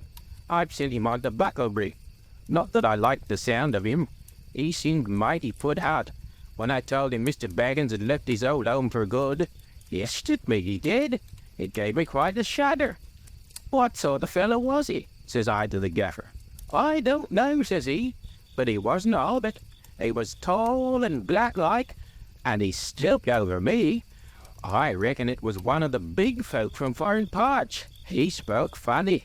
I couldn't stay to hear more, sir, since you were waiting, and I didn't give much heed to it myself. The gaffer is getting old, and more than a bit blind, and it must have been near dark when this fellow came up the hill and found him taking the air at the end of our row. I hope he hasn't done no harm, sir, nor me.' 'The gaffer can't be blamed anyway,' said Frodo. 'As a matter of fact, I heard him talking to a stranger who seemed to be inquiring for me, and I nearly went and asked him who it was. I wish I had, or you'd told me about it before. I might have been more careful on the road.' 'Still, there may be no connection between this rider and the gaffer's stranger,' said Pippin. 'We left Hobbiton secretly enough, and I don't see how he could have followed us.' 'What about the smelling, sir?' said Sam. 'And the gaffer said he was a black chap.' 'I wish I had waited for Gandalf,' Frodo muttered. 'But perhaps it would have only made matters worse.' 'Then you know or guess something about this rider?' said Pippin. who had caught the muttered words. "I don't know, and I'd rather not guess," said Frodo. "All right, Cousin Frodo. You can keep your secret for the present, if you want to be mysterious. In the meanwhile, what are we to do? I should like a bite and a sup, but somehow I think we'd better move on from here. Your talk of sniffing riders with invisible noses has unsettled me." "Yes, I think we'll move on now," said Frodo. "But not on the road, in case that rider comes back, or another follows him. We ought to do a good step more today. Buckland is still miles away." The shadows of the trees were long and thin on the grass as they started off again. They now kept a stone's throw to the left of the road, and kept out of sight of it as much as they could. But this hindered them, for the grass was thick and tussocky, and the ground uneven, and the trees began to draw together into thickets. The sun had gone down red behind the hills at their backs, and evening was coming on before they came back to the road at the end of the long level over which it had run straight for some miles. At that point it bent left and went down into the lowlands of the Yale, making for Stock, but a lane branched right, winding through a wood of ancient oak trees on its way to Woodhall. "That is the way for us," said Frodo. Not far from the road meeting, they came on the huge hulk of a tree. It was still alive and had leaves on the small branches that it had put out round the broken stumps of its long fallen limbs. But it was hollow, and could be entered by a great crack on the side away from the road. The hobbits crept inside, and sat there upon a floor of old leaves and decayed wood. They rested and had a light meal, talking quietly and listening from time to time. Twilight was about them as they crept back to the lane. The west wind was sighing in the branches. Leaves were whispering. Soon the road began to fall gently but steadily into the dusk. A star came out above the trees in the darkening east before them. They went abreast and in step, to keep up their spirits. After a time, as the stars grew thicker and brighter, the feeling of disquiet left them, and they no longer listened for the sound of hooves. They began to hum softly, as hobbits have a way of doing as they walk along, especially when they are drawing near to home at night. With most hobbits, it is a supper song or a bed song, but these hobbits hummed a walking song, though not, of course, without any mention of supper and bed. Bilbo Baggins had made the words to a tune that was as old as the hills, and taught it to Frodo as they walked in the lanes of the Water Valley and talked about adventure. Upon the hearth the fire is red, beneath the roof there is a bed, but not yet weary are our feet. Still round the corner we may meet a sudden tree or a standing stone, but none have seen but we alone. Tree and flower and leaf and grass, let them pass, let them pass. Hill and water and the sky, pass them by, pass them by. Still round the corner there may wait a new road or a secret gate, and though we pass them by today, tomorrow we may come this way and take the hidden paths that run towards the moon or to the sun. Apple, thorn, and gnat and snow, let them go, let them go. Sand and stone and pool and dell, fare you well, fare you well. Home is behind, the world ahead, and there are many paths to tread, through shadows to the edge of night, until the stars are all alight. Then world behind and home ahead, we'll wander back to home and bed. Mist and twilight, cloud and shade, away shall fade, away shall fade. Fire and lamp and meat and bread, and then to bed, and then to bed. The song ended. "And now to bed, and now to bed," sang Pippin in a high voice. "Hush," said Frodo. "I think I hear hooves again." They stopped suddenly and stood as silent as tree shadows, listening. There was a sound of hooves in the lane, some way behind, but coming slow and clear down the wind. Quickly and quietly they slipped off the path, and ran into the deeper shade under the oak trees. "Don't let us go too far," said Frodo. "I don't want to be seen, but I want to see if it's another Black Rider." "Very well," said Pippin. "But don't forget the sniffing." The hooves drew nearer. They had no time to find any hiding place better than the general darkness under the trees. Sam and Pippin crouched behind the large tree bole, while Frodo crept back a few yards towards the lane. It showed grey and pale, a line of fading light through the wood. Above it the stars were thick in the dim sky, but there was no moon.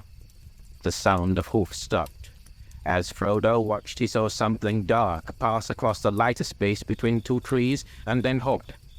It looked like the black shade of a horse led by a smaller black shadow. The black shadow stood close to the point where they had left the path, and it swayed from side to side. Frodo thought he heard the sound of snuffling. The shadow bent to the ground, and then began to crawl towards him. Once more the desire to slip on the ring came over Frodo, but this time it was stronger than before. So strong that, almost before he realized what he was doing, his hand was groping in his pocket. But at that moment there came a sound like mingled song and laughter. Clear voices rose and fell in the starlit air. The black shadow straightened up and retreated. It climbed onto the shadowy horse and seemed to vanish across the lane into the darkness on the other side. Frodo breathed again. "Elves!" exclaimed Sam in a hoarse whisper. "Elves, sir!" He would have burst out of the trees and dashed off towards the voices if they had not pulled him back. "Yes, it is elves," said Frodo. "One can meet them sometimes in the woody end. They don't live in the Shire, but they wander into it in spring and autumn, out of their own lands, away beyond the Tower Hills. I am thankful that they do."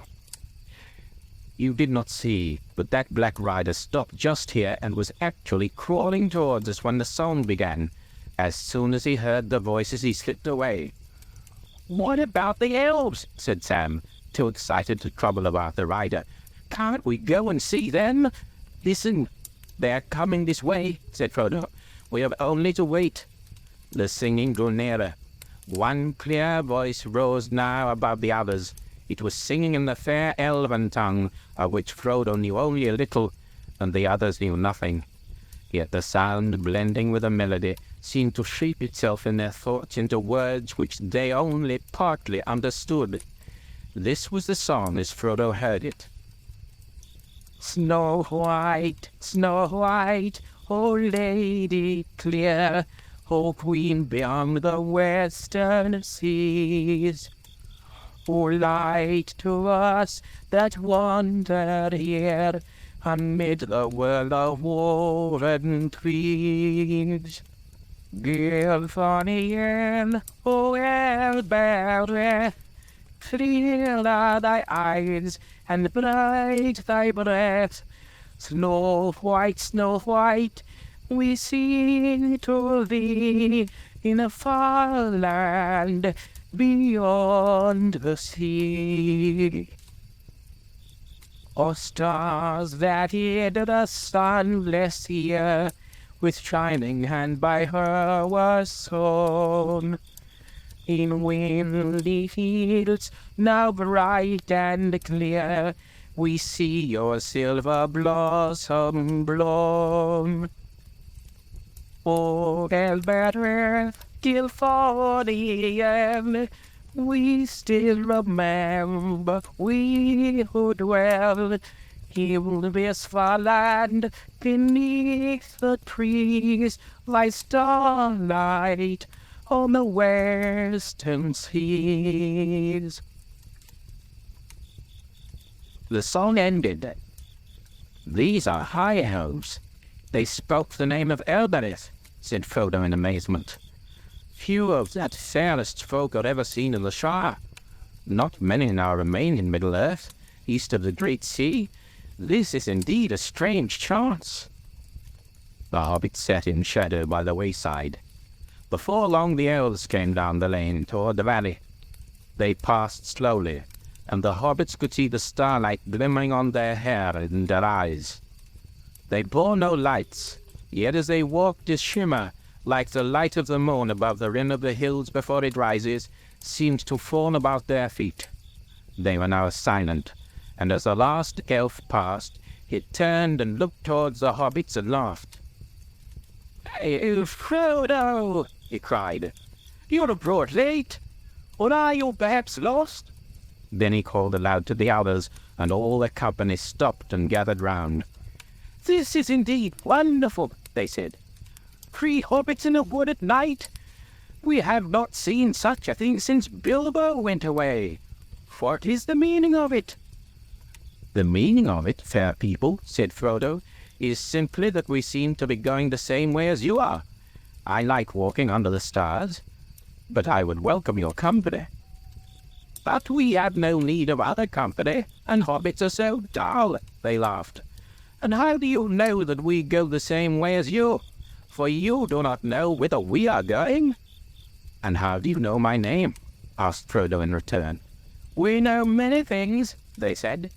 "We have seen you often before with Bilbo, though you may not have seen us." "Who are you, and who is your lord?" asked Frodo.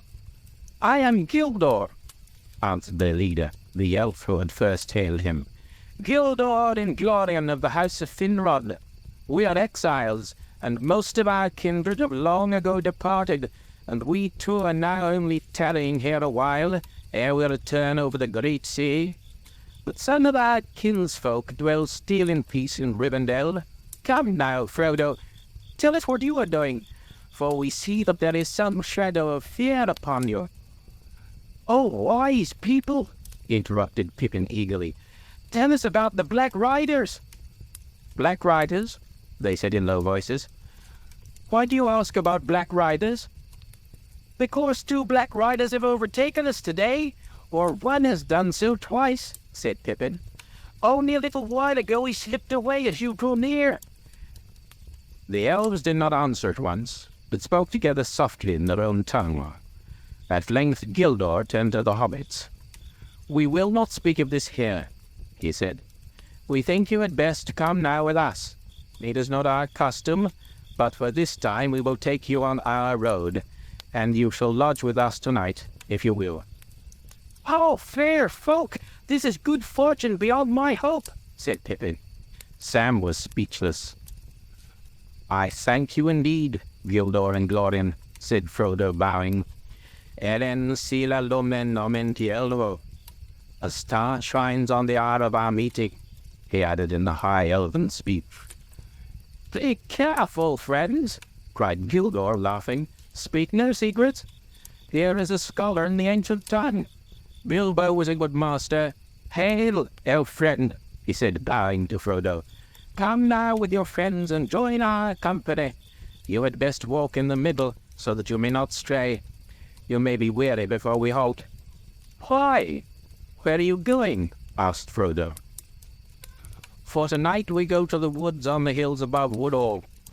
It is some miles, but you shall have rest at the end of it, and it will shorten your journey tomorrow." They now marched on again in silence, and passed like shadows and faint lights. For elves, even more than hobbits, could walk when they wished without sound or footfall. Pippin soon began to feel sleepy, and staggered once or twice, but each time a tall elf at his side put out his arm and saved him from a fall. Sam walked along at Frodo's side, as if in a dream, with an expression on his face half of fear and half of astonished joy. The woods on either side became denser. The trees were now younger and thicker, and as the lane went lower, running down into a fold of the hills, there were many deep brakes of hazel on the rising slopes at either hand. At last the elves turned aside from the path. A green ride lay almost unseen through the thickets on the right, and this they followed as it wound away back up the wooded slopes onto the top of a shoulder of the hills that stood out into the lower land of the river valley. Suddenly they came out of the shadows of the trees.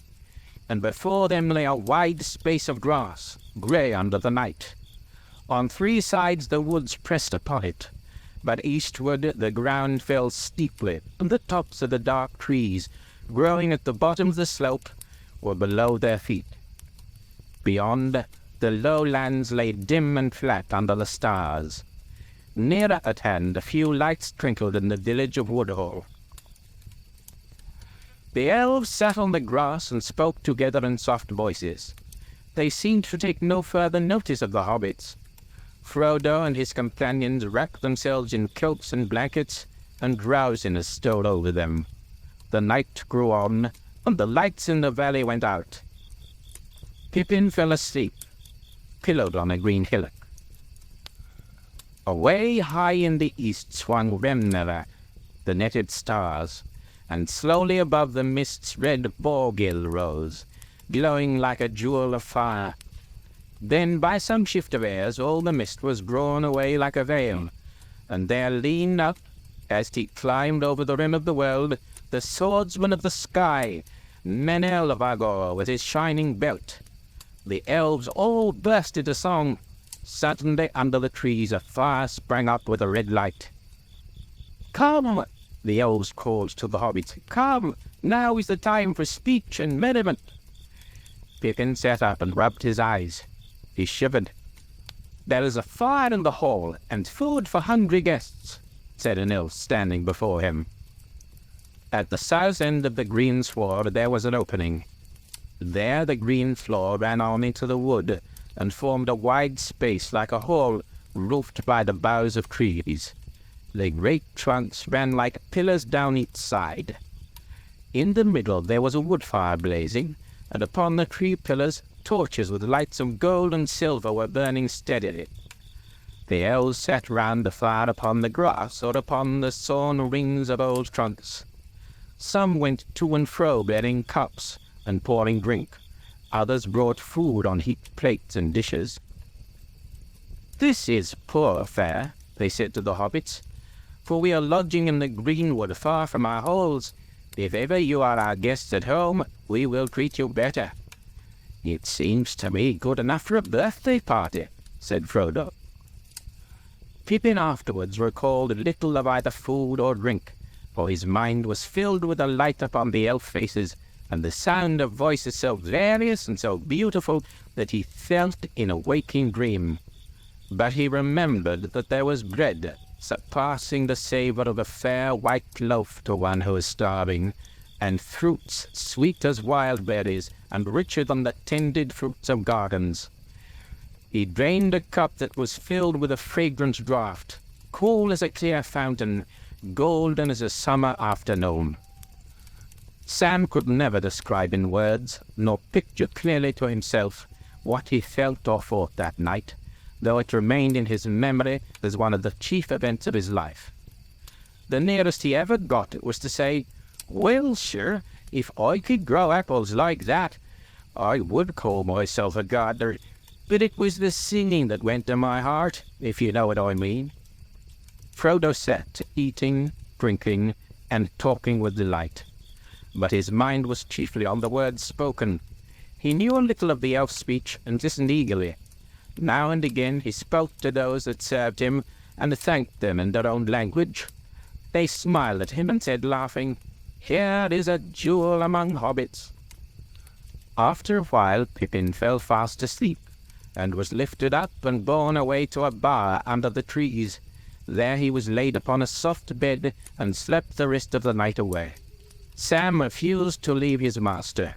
When Pippin had gone, he came and sat curled up at Frodo's feet, but at last he nodded and closed his eyes.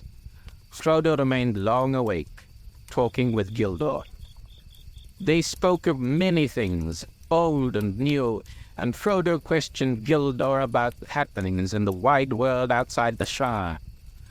The tidings were mostly sad and ominous, of gathering darkness, the wars of men, and the flight of the elves. At last Frodo asked the question that was nearest to his heart. "Tell me, Gildor, have you ever seen Bilbo since he left us?" Gildor smiled. "Yes," he answered, "twice. He said farewell to us on this very spot, but I saw him once again, far from here." He would say no more about Bilbo, and Frodo fell silent. "You do not ask me or tell me much that concerns yourself, Frodo," said Gildor.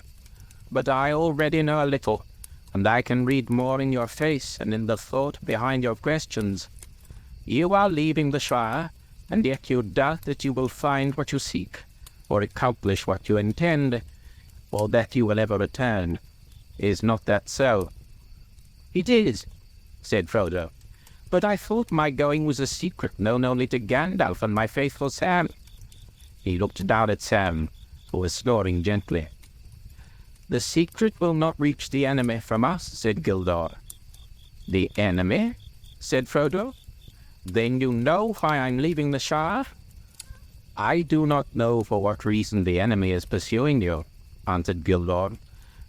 "But I perceive that he is, strange indeed though that seems to me. And I warn you that peril is now both before you and behind you, and upon either side." "You mean the Riders? I fear that they were servants of the enemy. What are the Black Riders?" "Has Gandalf told you nothing?" "Nothing about such creatures." "Then I think it is not for me to say more, lest terror should keep you from your journey. For it seems to me that you have set out only just in time, if indeed you are in time. You must now make haste, and neither stay nor turn back, for the Shire is no longer any protection to you." "I can't imagine what information could be more terrifying than your hints and warnings," exclaimed Frodo. "I knew that danger lay ahead, of course, but I didn't expect to meet it in our own Shire. Can't a hobbit walk from the water to the river in peace?" "But it is not your own Shire," said Gildor. "Others dwelt here before hobbits were, and others will dwell here again when hobbits are no more. The wide world is all about you. You can fence yourselves in, but you cannot forever fence it out." "I know. And yet it's always seemed so safe and familiar. What can I do now? My plan was to leave the Shire secretly and make my way to Rivendell, but now my footsteps are dogged before ever I get to Buckland." "I think you should still follow that plan," said Gildor. "I do not think the road will prove too hard for your courage, but if you desire clearer counsel, you should ask Gandalf.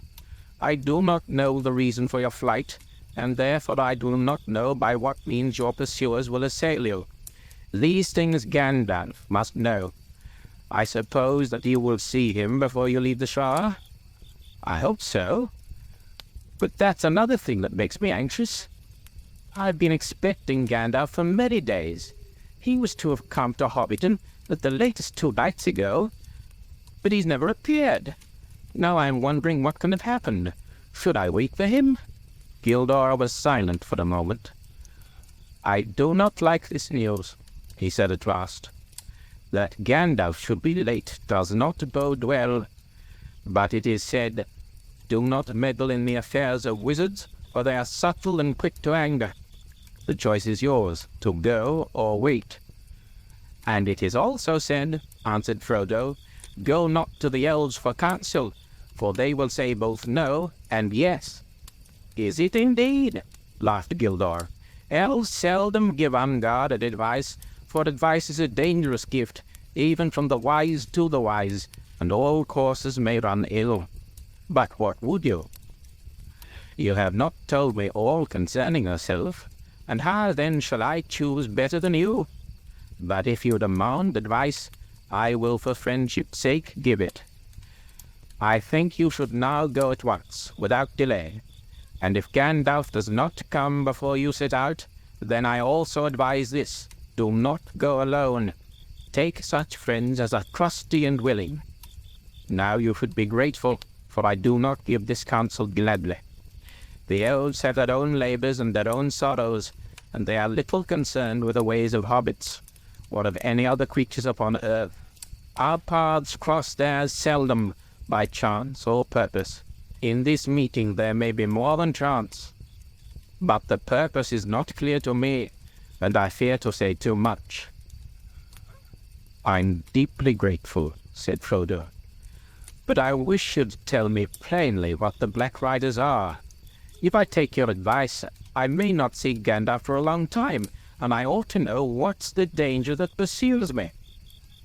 Is it not enough to know that they are servants of the enemy, answered Gildor? Flee them. Speak no words to them. They are deadly. Ask no more of me. But my heart forebodes that, ere all is ended, you, Frodo, son of Drogo, will know more of these fell things than Gildor and Glorion. May Elbereth protect you. But where shall I find courage? Asked Frodo. That is what I chiefly need.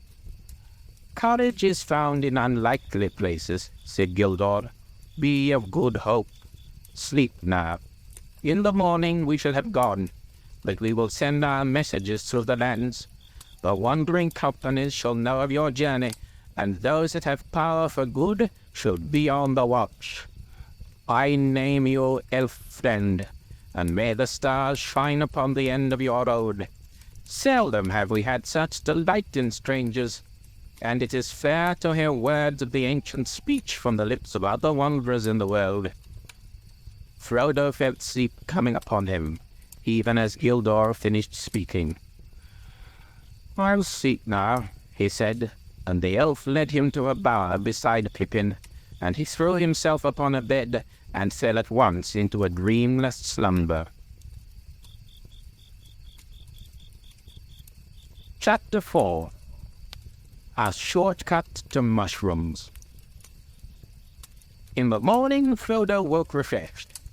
He was lying in a bower made by a living tree with branches laced and drooping to the ground. His bed was of fern and grass, deep and soft and strangely fragrant. The sun was shining through the fluttering leaves, which were still green upon the tree. He jumped up and went out. Sam was sitting on the grass near the edge of the wood.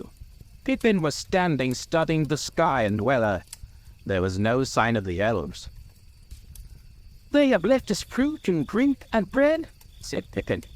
"Come have your breakfast. The bread tastes almost as good as it did last night. I didn't want to leave you any, but Sam insisted." Frodo sat down beside Sam and began to eat. "What is the plan for today?" asked Pippin. "To walk to Butterbury as quickly as possible," answered Frodo, and gave his attention to the food. "Do you think we shall see anything of those riders?" asked Pippin cheerfully. Under the morning sun, the prospect of seeing a whole troop of them didn't seem very alarming to him. "Yes, probably," said Frodo, not liking the reminder. "But I hope to get across the river without their seeing us." "Did you find out anything about them from Gildor?" "Not much, only hints and riddles," said Frodo evasively. "Did you ask about the sniffing?" "We didn't discuss it," said Frodo with his mouth full. "You should have. I'm sure it's very important." "In that case, I'm sure Gildor would have refused to explain it," said Frodo sharply. "And now leave me in peace for a bit. I don't want to answer a string of questions while I'm eating. I want to think." "Good heavens," said Pippin. "At breakfast?" He walked away towards the edge of the green. From Frodo's mind the bright morning, treacherously bright, he thought, had not banished the fear of pursuit, and he pondered the words of Gildor. The merry voice of Pippin came to him. He was running on the green turf and singing. "No, I could not," he said to himself. "It is one thing to take my young friends walking over the Shire with me until we are hungry and weary, and food and bed are sweet. To take them into exile, where hunger and weariness may have no cure, is quite another, even if they are willing to come. The inheritance is mine alone. I don't think I ought even to take Sam." He looked at Sam Gamgee, and discovered that Sam was watching him. "Well, Sam," he said, "what about it? I'm leaving the Shire as soon as ever I can. In fact, I've made up my mind now not even to wait a day at Crickhollow, if it can be helped." "Very good, sir." "You still mean to come with me?" "I do." "It's going to be very dangerous, Sam." "It's already dangerous." Most likely neither of us will come back." "If you don't come back, sir, then I shall, that's certain," said Sam. "Don't you leave him," they said to me. "Leave him," I said. "I never mean to. I'm going to stay with him if he climbs to the moon, and if any of those black riders try to stop him, they'll have Sam Gamgee to reckon with," I said. They laughed. "Who were they?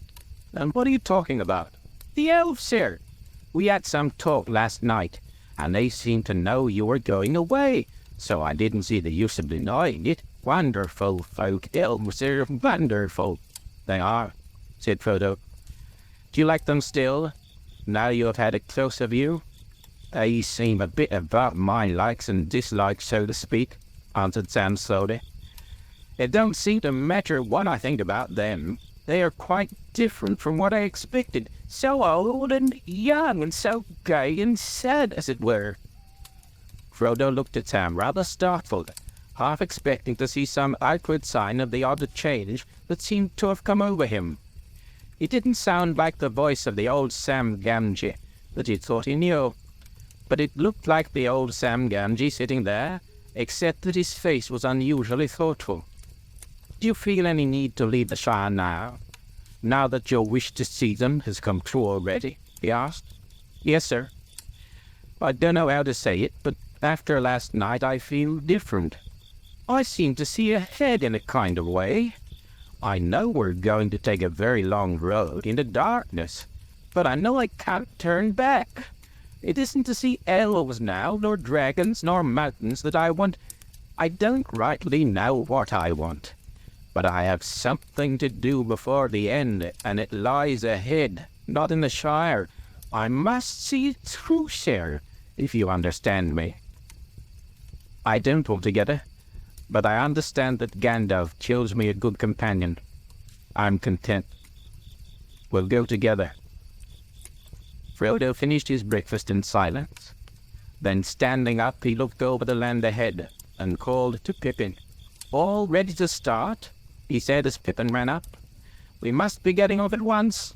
We slept late, and there's a good many miles to go." "You slept late, you mean?" said Pippin. "I was up long before, and we're only waiting for you to finish eating and thinking." "I've finished both now, and I'm going to make for Bucklebury Ferry as quickly as possible. I'm not going out of the way, back to the road we left last night. I'm going to cut straight across country from here." "Then you are going to fly," said Pippin. "You won't cut straight on foot anywhere in this country." "We can cut straighter than the road anyway," answered Frodo. "The ferry is east from Woodall, but the hard road curves away to the left. You can see a bend of it away north over there. It goes round the north end of the marsh, so as to strike the causeway from the bridge above Stock. But that is miles out of the way. We could save a quarter of the distance if we made a line for the ferry from where we stand." "Shortcuts make long delays," argued Pippin. "The country's rough round here, and there are bogs and all kinds of difficulties down in the Marish. I know the land in these parts, and if you are worrying about black riders, I can't see that it's any worse meeting them on a road than in a wood or a field." "It's less easy to find people in the woods and fields," answered Frodo. "And if you are supposed to be on the road, there's some chance that you will be looked for on the road and not off it." "All right," said Pippin. "I'll follow you into every bog and ditch, but it's hard. I'd counted on passing the Golden Perch at Stock before sundown. The best beer in the East Farthing, or used to be. It's a long time since I tasted it." "That settles it," said Frodo. "Shortcuts make delays, but inns make longer ones. At all costs we must keep you away from the Golden Perch. We want to get to Bucklebury before dark. What do you say, Sam?" "I'll go along with you, Mr. Frodo," said Sam, in spite of private misgiving and a deep regret for the best beer in the East Farthing. "Then if we're going to toil through bog and briar, let's go now," said Pippin.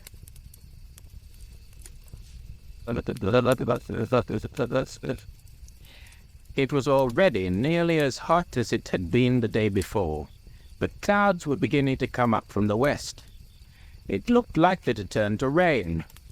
The hobbits scrambled down a steep green bank and plunged into the thick trees below. Their course had been chosen to leave Woodhall to their left, and to cut slanting through the woods that clustered along the eastern side of the hill until they reached the flats beyond. Then they could make straight for the ferry over country that was open, except for a few ditches and fences. Frodo reckoned they had 18 miles to go in a straight line. He soon found that the thicket was closer and more tangled than it had appeared. There were no paths in the undergrowth, and they didn't get on very fast. When they had struggled to the bottom of the bank, they found a stream running down from the hills behind in a deeply dug bed with steep, slippery sides overhung with brambles. Most inconveniently, it cut across the line they had chosen. They couldn't jump over it, nor indeed get across it at all without getting wet, scratched, and muddy. They halted, wondering what to do. "First check," said Pippin, smiling grimly. Sam Gamgee looked back. Through an opening in the trees he caught a glimpse of the top of the green bank from which they had climbed down. "Look," he said, clutching Frodo by the arm. They all looked, and on the edge, high above them, they saw against the sky a horse standing. Beside it stood a black figure. They at once gave up any idea of going back. Frodo led the way, and plunged quickly into the thick bushes beside the stream. He said to Pippin, "We were both right. The short cut has gone crooked already, but we got under cover only just in time. You got sharp ears, Sam. Can you hear anything coming?" They stood still, almost holding their breath as they listened, but there was no sound of pursuit. "I don't fancy you would try bringing his horse down that bank," said Sam, "but I guess he knows we came down it. We'd better be going on." Going on was not altogether easy. They had packs to carry, and the bushes and brambles were reluctant to let them through. They were cut off from the wind by the ridge behind, and the air was still and stuffy. When they forced their way at last into more open ground, they were hot and tired and very scratched, and they were also no longer certain of the direction in which they were going. The banks of the stream sank as it reached the levels and became broader and shallower, wandering off towards the Manish and the river. "Why, this is the Stockbrook," said Pippin. "If we are going to try and get back onto our course, we must cross it once and bear right." They waded the stream and hurried over a wide open space, rush-grown and treeless, on the further side. Beyond that they came again to a belt of trees, tall oaks for the most part, with here and there an elm tree or an ash. The ground was fairly level, and there was little undergrowth, but the trees were too close for them to see far ahead. The leaves blew upwards in sudden gusts of wind, and spots of rain began to fall from the overcast sky. Then the wind died away, and the rain came streaming down. They trudged along as fast as they could, over patches of grass, and through thick drifts of old leaves, and all about them the rain pattered and trickled. They didn't talk, but kept glancing back and from side to side. After half an hour, Pippin said, "I hope we haven't turned too much toward the south, and are not walking longwise through this wood. It's not a very broad belt. I should have said no more than a mile at the widest, and we ought to have been through it by now." "It's no good our starting to go in zigzags," said Frodo. "That won't mend matters. Let's keep on as we're going. I'm not sure that I want to come out into the open yet." They went on for perhaps another couple of miles. Then the sun gleamed out of ragged clouds again, and the rain lessened. It was now past midday, and they felt it was high time for lunch. They halted under an elm tree. Its leaves, though fast turning yellow, were still thick, and the ground at its feet was fairly dry and sheltered. When they came to make their meal, they found that the elves had filled their bottles with a clear drink, pale golden in color. It had the scent of a honey made of many flowers, and was wonderfully refreshing. Very soon they were laughing and snapping their fingers at rain and at black riders. The last few miles, they felt, would soon be behind them. Frodo propped his back against a tree trunk and closed his eyes. Sam and Pippin sat near, and they began to hum, and then to sing softly, "Ho, ho, ho, to the bottle I go, to heal my heart and drown my woe. Rain may fall and wind may blow, and many miles be still to go, but under a tall tree I will lie, and let the clouds go sailing by." "Ho, ho, ho," they began again louder. They stopped short suddenly. Frodo sprang to his feet. A long-drawn wail came down the wind, like the cry of some evil and lonely creature. It rose and fell, and ended on a high, piercing note. Even as they sat and stood, as if suddenly frozen, it was answered by another cry, fainter and further off, but no less chilling to the blood. There was then a silence, broken only by the sound of the wind in the leaves. "And what do you think that was?" Pippin asked at last, trying to speak lightly, but quavering a little. "It was a bird. It was one that I've never heard in the Shire before." "It was not bird or beast," said Frodo. "It was a call, or a signal. There were words in that cry, though I could not catch them. But no hobbit has such a voice." No more was said about it. They were all thinking of the riders, but no one spoke of them. They were now reluctant either to stay or go on, but sooner or later they had got to get across the open country to the ferry, and it was best to go sooner and in daylight. In a few moments they had shouldered their packs again and were off. Before long the wood came to a southern end. White grassland stretched before them. They now saw that they had, in fact, turned too much to the south. Away over the flats they could glimpse the low hill of Bucklebury across the river, but it was now to their left. Creeping cautiously out from the edge of the trees, they set off across the open as quickly as they could. At first they felt afraid, away from the shelter of the wood. Far back behind them stood the high place where they had breakfasted. Frodo half expected to see the small distant figure of a horseman on the ridge dark against the sky, but there was no sign of one. The sun, escaping from the breaking clouds as it sank towards the hills they had left, was now shining brightly again. Their fear left them, though they still felt uneasy, but the land became steadily more tame and well-ordered. Soon they came into well-tended fields and meadows. There were hedges and gates and dikes for drainage. Everything seemed quiet and peaceful, just an ordinary corner of the Shire. Their spirits rose with every step. The line of the river grew nearer, and the black riders began to seem like phantoms of the woods now left far behind. They passed along the edge of a huge turnip field and came to a stout gate. Beyond it a rutted lane ran between low, well-laid hedges towards a distant clump of trees. Pippin stopped. "I know these fields and this gate," he said. "This is Bamfurlong, old Farmer Maggot's land. That's his farm away there in the trees." "One trouble after another," said Frodo, looking nearly as much alarmed as if Pippin had declared the lane was the slot leading to a dragon's den. The others looked at him in surprise. "What's wrong with old Maggot?" asked Pippin. "He's a good friend to all the Brandybucks. Of course he's a terror to trespassers, and keeps ferocious dogs, but after all, folk down here and near the border have to be more on their guard." "I know," said Frodo, "but all the same," he added with a shamefaced laugh, "I'm terrified of him and his dogs. I've avoided his farm for years and years. He caught me several times trespassing after mushrooms when I was a youngster at Brandy Hall. On the last occasion he beat me, and then took me and showed me to his dogs. 'See, lads,' he said, 'next time this young varmint sets foot on my land you can eat him. Now see him off.' They chased me all the way to the ferry.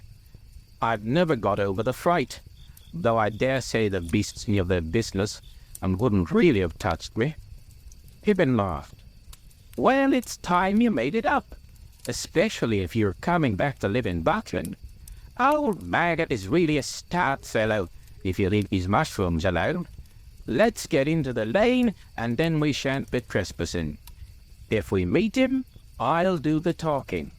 He's a friend of Mary's, and I used to come here with him a good deal at one time. They went along the lane until they saw the thatched roofs of a large house and the farm buildings peeping out among the trees ahead.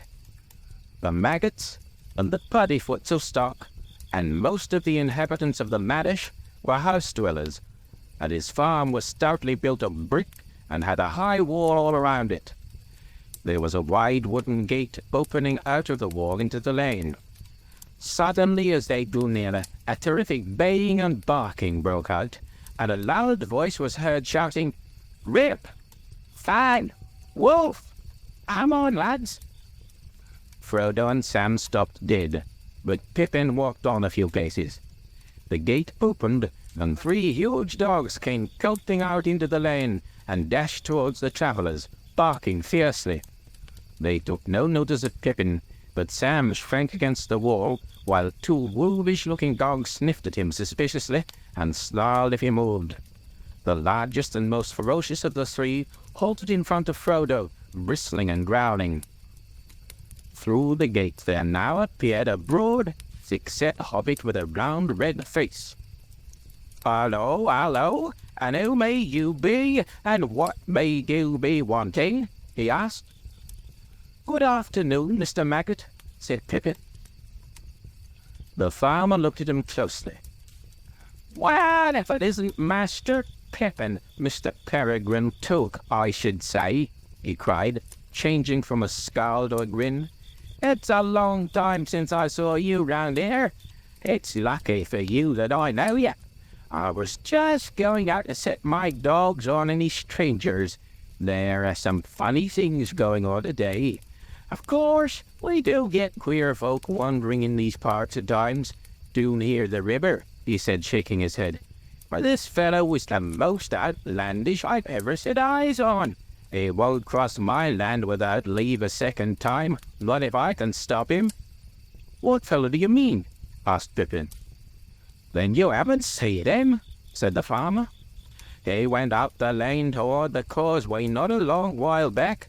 He was a funny customer and asking funny questions. But perhaps you'll come along inside and we'll pass the news more comfortable. I've a drop of good ale on tap, if you and your friends are willing, Mr. Took." It seemed plain that the farmer would tell them more if allowed to do it in his own time and fashion, so they all accepted the invitation. "What about the dogs?" asked Frodo anxiously. The farmer laughed. "They won't harm you, not unless I tell them to. Here, Grip! Fang! Heel!" he cried. "Hail, Wolf!" To the relief of Frodo and Sam, the dogs walked away and let them go free. Pippin introduced the other 2 to the farmer. "Mr. Frodo Baggins," he said. "You may not remember him, but he used to live at Brandy Hall." At the name Baggins, the farmer started and gave Frodo a sharp glance.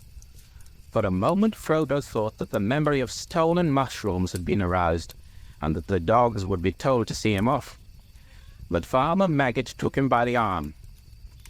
"Well, if that isn't clearer than heaven!" he exclaimed. "Mr. Baggins, is it? Come inside. We must have a talk." They went into the farmer's kitchen and sat by the wide fireplace. Mrs. Maggot brought out beer in a huge jug and filled 4 large mugs. It was a good brew, and Pippin found himself more than compensated for missing the golden perch. Sam sipped his beer suspiciously. He had a natural mistrust of the inhabitants of other parts of the Shire, and also he was not disposed to be quick friends with anyone who had beaten his master, however long ago. After a few remarks about the weather and the agricultural prospects, which were no worse than usual, Farmer Maggot put down his mug and looked at them all in turn. "Now, Mr. Peregrine," he said, "where might you be coming from, And where might you be going to? Were you coming to visit me? For if so, you'd gone past my gate without my seeing you. Well, no, answered Pippin. To tell you the truth, since you've guessed it, we got into the lane from the other end. We'd come over your fields, but that was quite by accident. We lost our way in the woods, back near Woodhall, trying to take a shortcut to the ferry. If you were in a hurry, the road would have served you better, said the farmer. But I wasn't worrying about that. You have leave to walk over my land, if you have a mind, Mr. Peregrine. And you, Mr. Baggins, though I dare say you still like mushrooms. He laughed. Ah, yes, I recognize the name. I recollect the time when young Frodo Baggins was one of the worst young rascals of Buckland. But it wasn't mushrooms I was thinking of. I had just heard the name Baggins before you turned up. What do you think that funny customer asked me? They waited anxiously for him to go on. Well, the farmer continued, approaching his point with slow relish, he came riding on a big black horse in at the gate, which happened to be open, and right up to my door. All black he was himself, too, and cloaked and hooded up, as if he didn't want to be known. Now, what in the Shire can he want? I thought to myself. We don't see many of the big folk over the border, and anyway, I'd never heard of any like this black fellow. Good day to you, I says, going out to him. This lane don't lead anywhere, and wherever you may be going, your quickest way will be back to the road. I didn't like the looks of him, and when Grip came out, he took one sniff and let out a yelp as if he'd been stung. He put down his tail and bolted off howling. The black fellow sat quite still. I come from yonder, he said, slow and stiff-like, pointing back west over my fields, if you please. Have you seen Baggins? He asked in a queer voice, and bent low towards me. I couldn't see any face, for his hood fell down so low, and I felt a sort of shiver down my back. But I didn't see why he should come riding over my land so bold. Be off, I said. There are no Bagginses here. You're in the wrong part of the Shire. You'd better go back west to Hobbiton, but you can go by road this time. Baggins has left, he answered in a whisper. He's coming. He's not far away. I wish to find him. If he passes, will you tell me? I will come back with gold. Oh, you won't, I said. You'll go back where you belong. Double quick, or I give you 1 minute before I call all my dogs. He gave a sort of hiss. It might have been laughing, and it might not. Then he spurred his great horse right at me, and I jumped out of the way only just in time. I called the dogs, but he swung off, and rode through the gate and up the lane toward the causeway like a bolt of thunder. What do you think of that? Frodo sat for a moment looking at the fire, but his only thought was how on earth would they reach the ferry. I don't know what to think, he said at last. Then I'll tell you what to think, said Nugget. You should never have gone mixing up yourself with Hobbiton folk, Mr. Frodo. Folk are queer up there. Sam stirred in his chair and looked at the farmer with an unfriendly eye. But you were always a reckless lad. When I heard you had left the brandy box and gone off to that old Mr. Bilbo, I said that you were going to find trouble. Mark my words, this all comes of those strange doings of Mr. Bilbo's. His money was got in some strange faction in foreign parts, they say. Maybe there's some that want to know what has become of the gold and jewels that he buried in the hill of Hobbiton, as I hear. Frodo said nothing. The shrewd guesses of the farmer were rather disconcerting. Well, Mr. Frodo, Maggot went on, I'm glad that you've had the sense to come back to Buckland. My advice is stay here, and don't get mixed up with those outlandish folk. You'll have friends in these parts. If any of these black fellas come after you again, I'll deal with them. I'll say you're dead, or have left the Shire, or anything you like. And that might be true enough, for as like as not, it's old Mr. Bilbo they want news of." "Maybe you're right," said Frodo, avoiding the farmer's eye and staring at the fire. Maggot looked at him thoughtfully. "Well, I see you have ideas of your own," he said. "It's as plain as my nose that no accident brought you and that rider here on the same afternoon. Then maybe my news was no great news to you after all. I'm not asking you to tell me anything you have a mind to keep to yourself, but I see you're in some kind of trouble. Perhaps you're thinking it won't be too easy to get to the ferry without being caught." "I was thinking so," said Frodo. "But we've got to try and get there, and it won't be done by sitting and thinking. So I'm afraid we must be going. Thank you very much indeed for your kindness. I've been in terror of you and your dogs for over 30 years, Farmer Maggot, though you may laugh to hear it. It's a pity, for I've missed a good friend, and now I'm sorry to leave so soon. But I'll come back, perhaps, one day, if I get a chance." "You'll be welcome when you come," said Maggot. "But now I've a notion. It's near sundown already, and we're going to have our supper, for we mostly go to bed soon after the sun. If you and Mr. Peregrine and all could stay and have a bite with us, we would be pleased." "And so should we," said Frodo. "But we must be going at once, I'm afraid. Even now it will be dark before we can reach the ferry." "Ah, but wait a minute.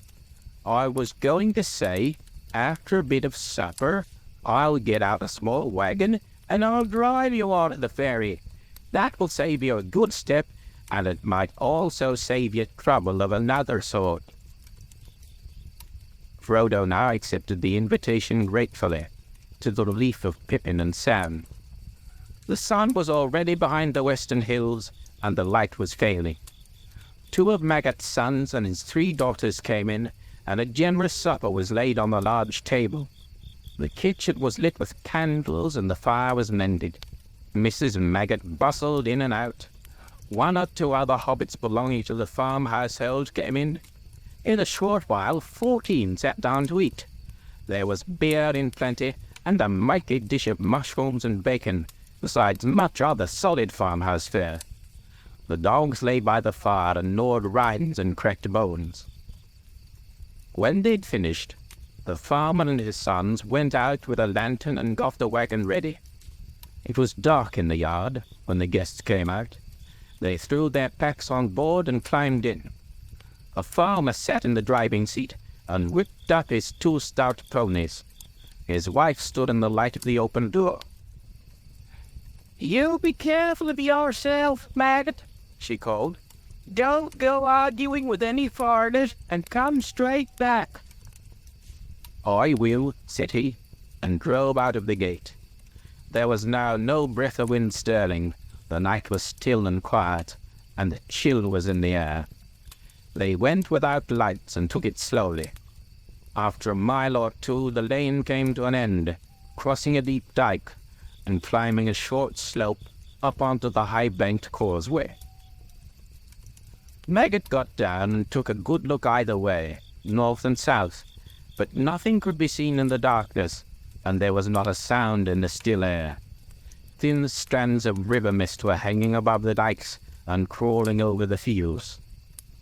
"It's going to be thick," said Maggot, "but I'll not light my lanterns till I turn for home. We'll hear anything on the road long before we meet it tonight."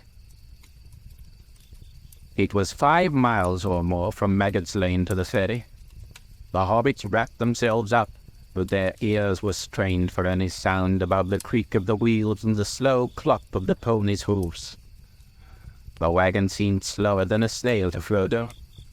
Beside him, Pippin was nodding toward sleep, but Sam was staring forwards into the rising fog.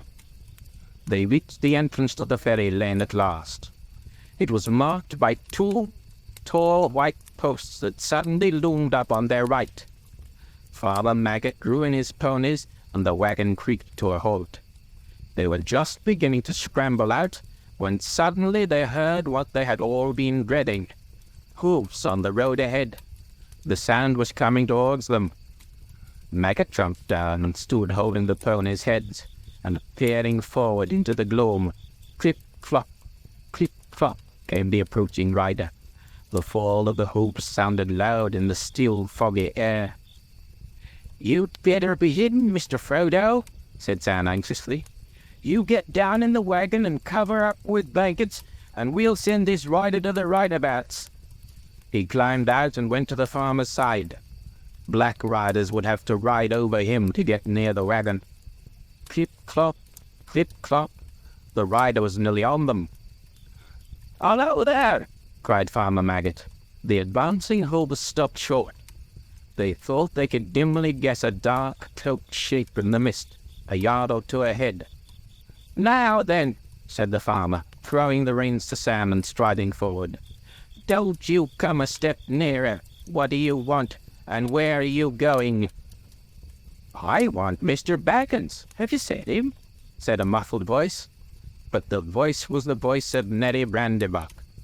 A dark lantern was uncovered, and its light fell on the astonished face of the farmer.